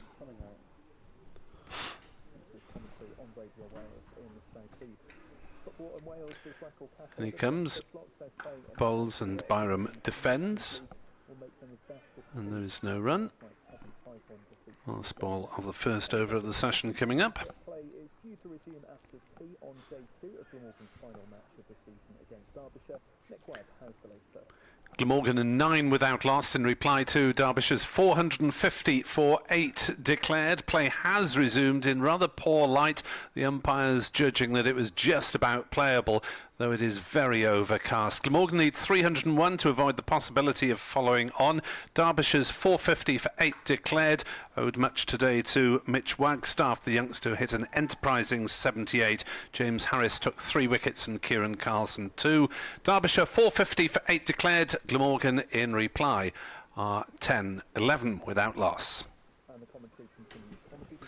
There's a couple of runs taken there out towards the cover boundary.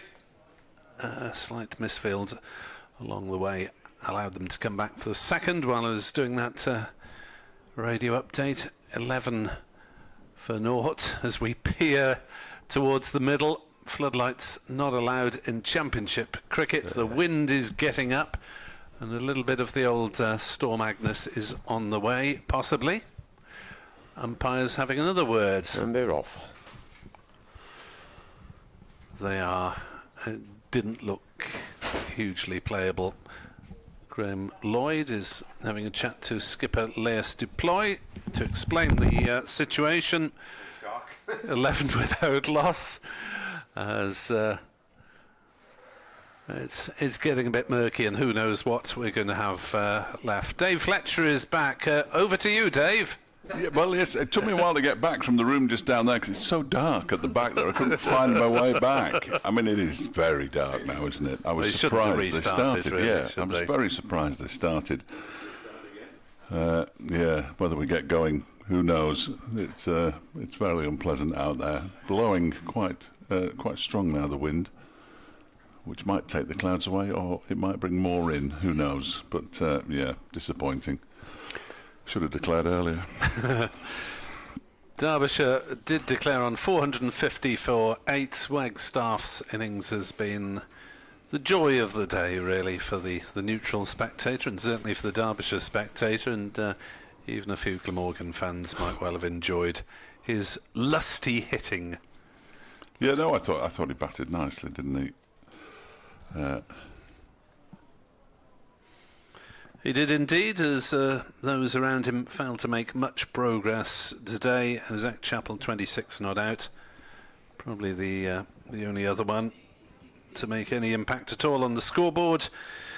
Harris 3 for, what was it, 78 I believe, which I've written down wrongly for some reason. Harris, no, 3 for 85. Harris 3 for 85, Carlson 2 for 111, a wicket apiece for McIlroy, Van der Hoogten and Ul Hassan. But we are going to have a hold-up and more loss of overs.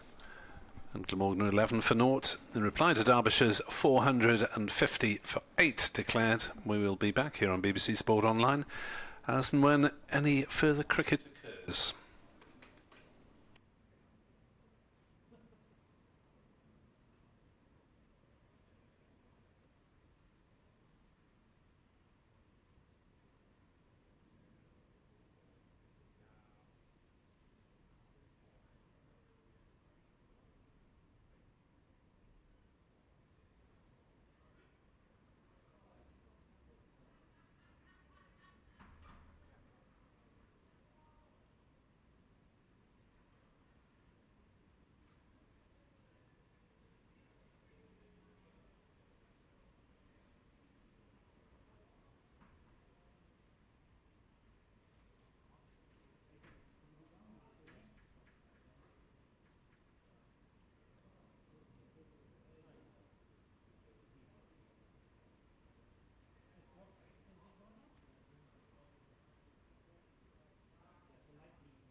some news from the middle following the latest inspection by the umpires is that play will be resuming in 10 minutes' time at 25 to 6. We have 14 overs remaining.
Good evening. Welcome back to Sophia Gardens. To everyone's surprise, and to the delight, no doubt, of the 4 paying punters currently in the ground, we're about to see some more cricket, with Glamorgan resuming on 11 for naught in reply to Derbyshire's 450 for 8 declared. We all thought that was it, with a lot of very gloomy weather overhead and odd squalls of rain. But here on BBC Sport Online, we're with you till the end.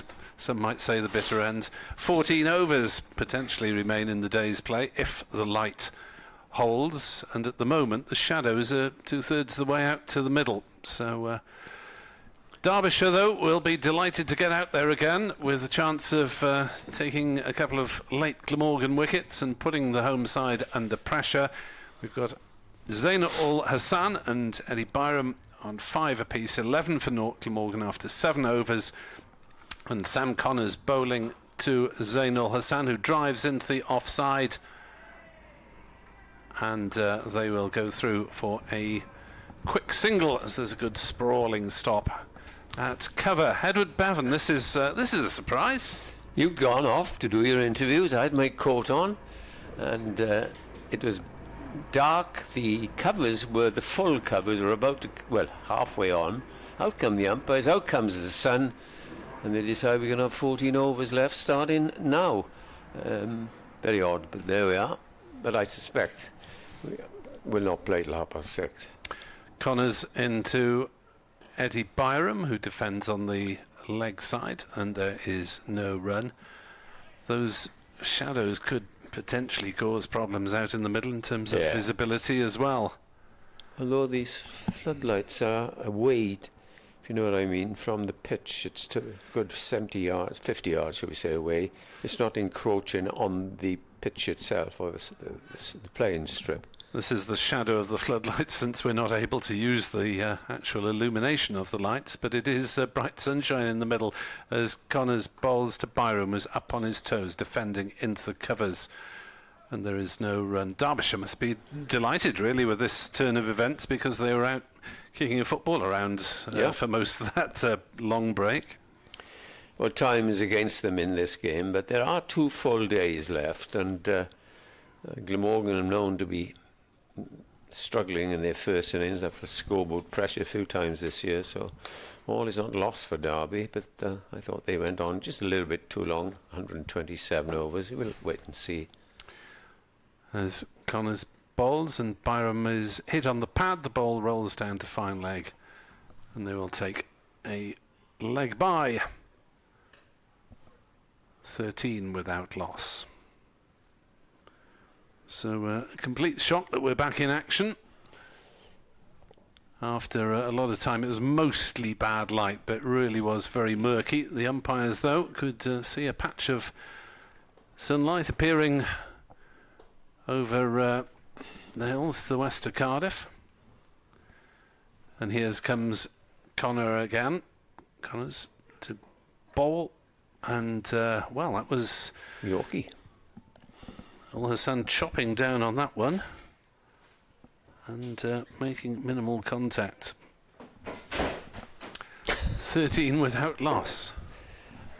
I suppose, I suspect that Dave Fletcher, Radio Derby, has been, like me, telling the station that it's probably that's it for the day. It's been a bridge day, blah, blah, blah, and then all of a sudden he's just back on again. As Connors right arm around the wicket bowls, and Al-Hassan pushes gently forward up to mid-off. There is no run, 1 off the bat and 1 leg by in that first over since the resumption, and we've had 2 very lengthy resumptions. We went off about 4:05, so that was an hour and a half, and we had an 85-minute break in the morning session. But having said all that, where we were forecast very gusty winds, there's nothing much now. The flags are quite stationary on top of the pavilion, and heavy squally rain, and we've hardly seen any rain.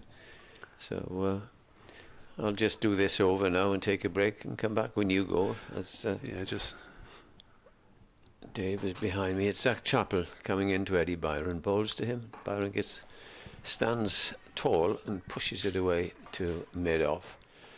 No hurry for the Glamorgan batsmen. They will want to try and keep their 10 wickets intact tonight. It's a dangerous sort of time to be batting. You're thinking of the close, you're thinking of the morning, and I was going to say the light not great, but it's perfect at the moment. Sun is streaming down. We had summer, winter, spring and autumn all in one day here today. In comes the next delivery, and it's just nudged away. And the man feeling it, he puts his arm up to shield his eyes from the sun. He has got a white hat on, but I don't think that's enough. Yeah, Anuj Dal there. Yeah. Familiar floppy white sun hat that he wears quite a lot. But yeah, the sun will be coming low over that sector of the ground, and the fielders are going to have to be careful with their return to the wicketkeeper. Zach Chappell, fairly longish run, comes bounding in now, and bowls. Byron just defends up towards the bowler. No run again.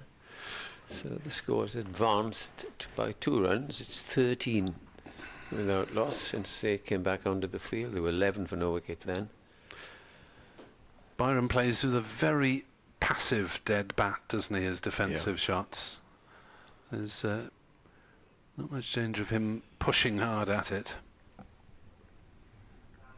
Here comes Chappell, right arm medium fast from the Cathedral Road end, and bowls. This time he leans into that off the front foot, plays it to Dahl, who fields, and again puts his arm up against the sun. Word about the annual awards run by the Balconeers Supporter Group and Glamorgan. They are taking place as usual at the Towers Hotel, Jersey Marine near Swansea, on the 4th of October. Details on the St Helens Balconeers or Glamorgan cricket websites. No runs off this over. In comes Chappell, bowls wide of the off stump through to Guest. The balconeers.co.uk is their website. Glamorgan Cricket, the usual online address, and you can be assured that proceedings will be guided along firmly by the hand of Mr. Bevan, who doesn't let people overrun generally. No. Get them on, get them off. The speakers, that is. Last ball of the over. In comes Chappell, bowls, and that's pushed away to Dahl. Again, a maiden over. And with that, I shall ask Mr. Fletcher to come in. 13 without loss. And what do we have left? 12 overs now. Edward will be back for the second half of those remaining overs. BBC Sport Online with you from Sophia Gardens, much to everyone's surprise, and that we thought we'd seen the last of the entertainment for the day's play. And this is as close to the COVID season as you're likely to get in terms of entertainment, and in terms of attendance. I think there are 5 people here. 5, now. is it? Oh, right. This is a couple hiding. Here comes Connors and bowls to Ul Hassan, who forces that one through the leg side. That one may well run away for 4 to the mid-wicket boundary. It does so.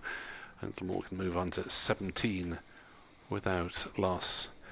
But the Derbyshire side made a pointed gesture by playing football for a good part of that weather interruption. Something that approximated football, certainly. They were kicking a football around.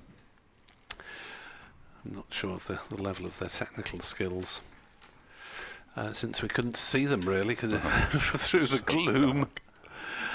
But now we've got sunshine and sunlight illuminating about 60% of the playing arena.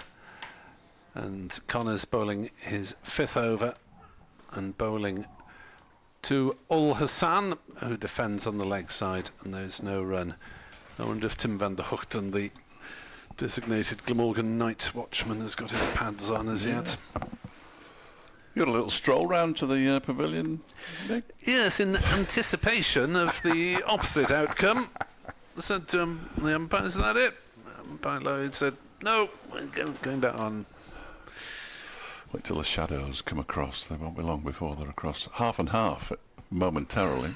Yeah, it must be awkward for the players. I think so.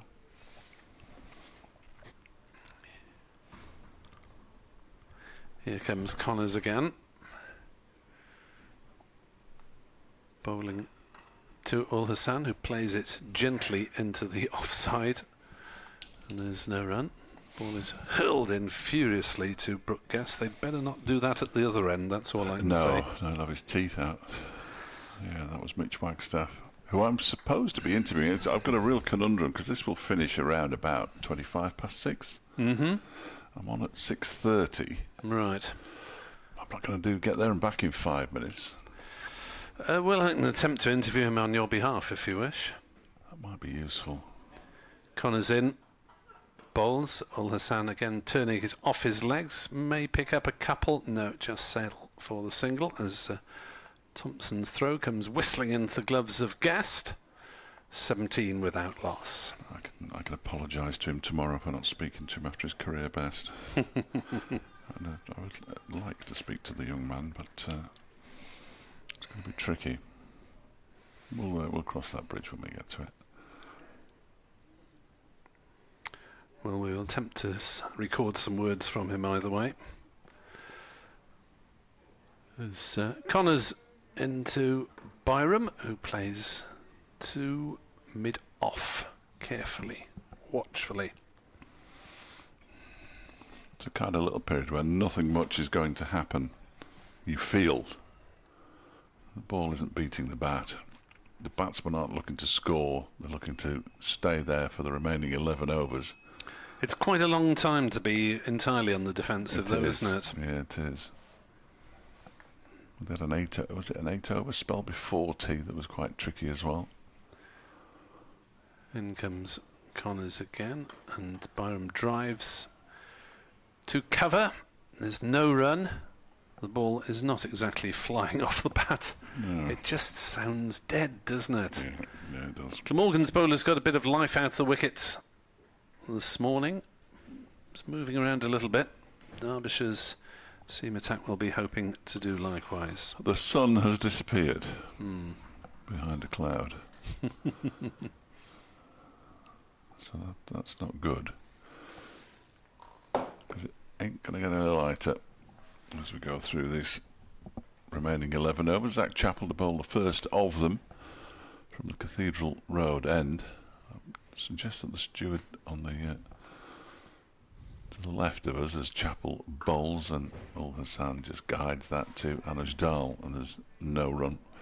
He's sitting at the bottom step of the pavilion. He's almost entirely wasting his time. Anybody? The only person in that stand is David Griffin with his camera. Oh, he's dangerous. He needs to be marshalled. He'd be rampaging around all over the place. David Griffin can do many things. I'm not sure he can rampage.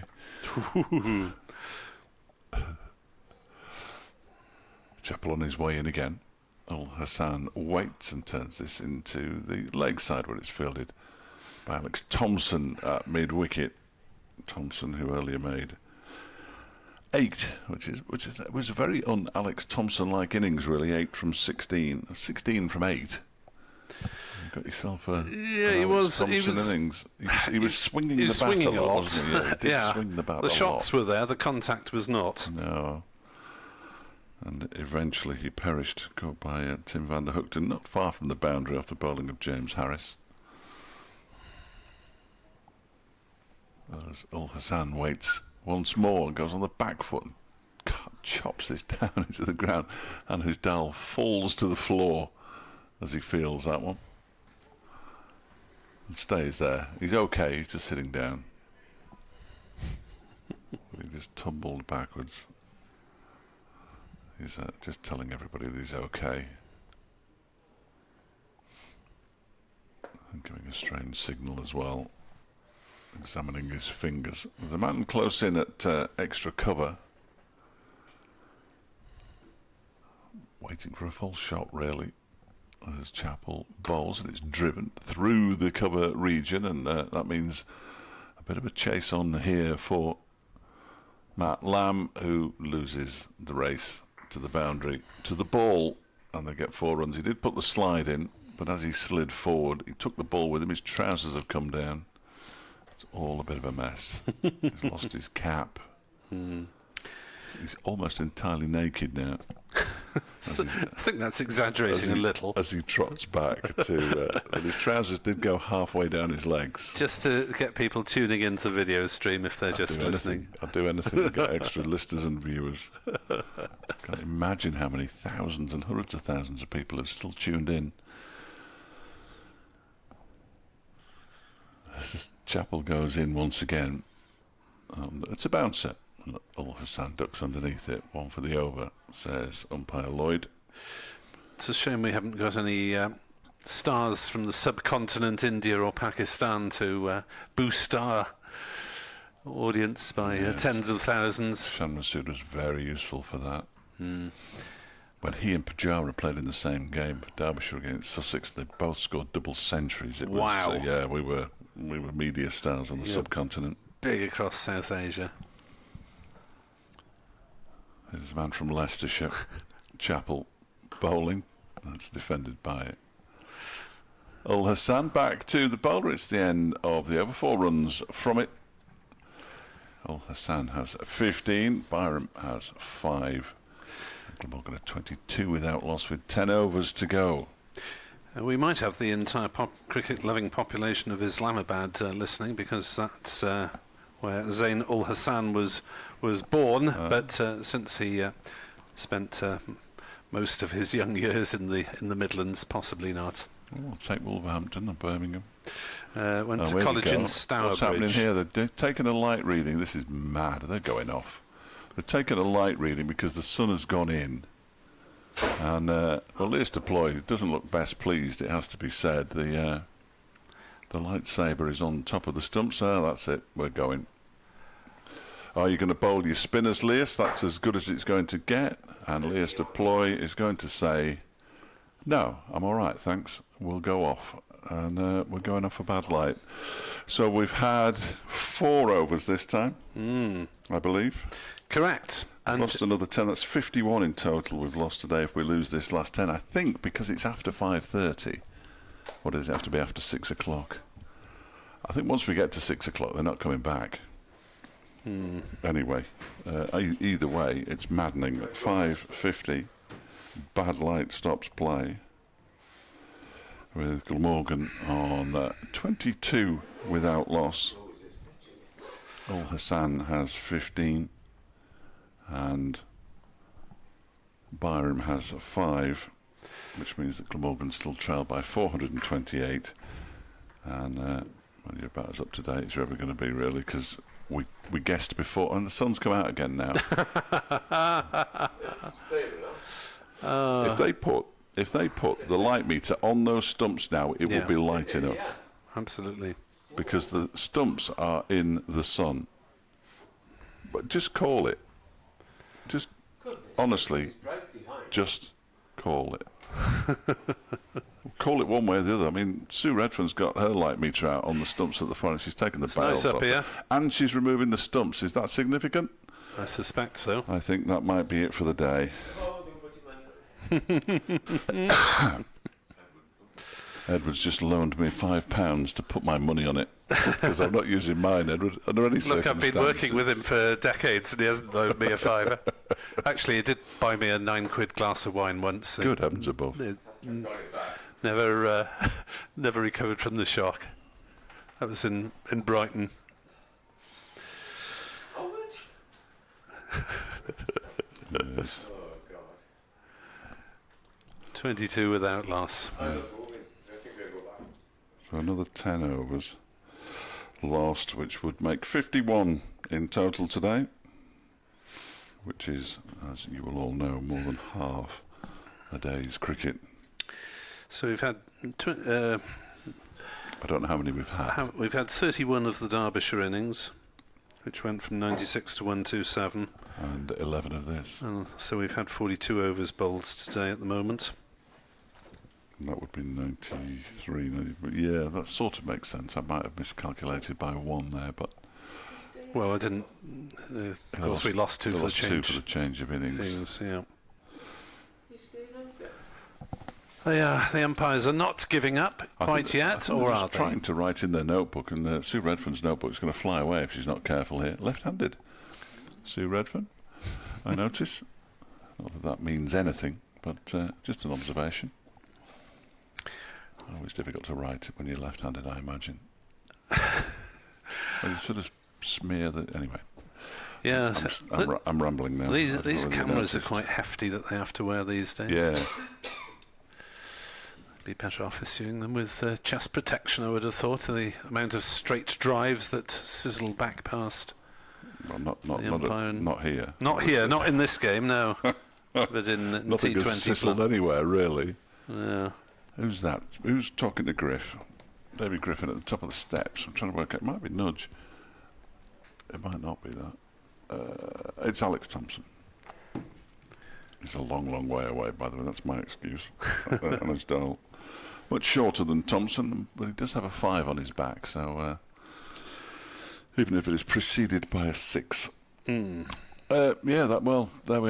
I can't imagine that we're going to come back, Nick, but I've been wrong before. Well, about the umpires 4 times today. The umpires are looking at the box of balls at the foot of the stairs. They're radioing to somebody. That's always a good sign. Ground control to Major Tom, or Major Sue in this case. Pick your balls up and let's be gone. With the light having deteriorated once again, that is the close of... Excellent. Thank you, Mr. Hignell. Dr. Hignell, call him what you will. There we are, 22 for noughts in reply to Derbyshire's 450 for 8 declared. Somewhat farcical proceedings late in the evening here in Sophia Gardens.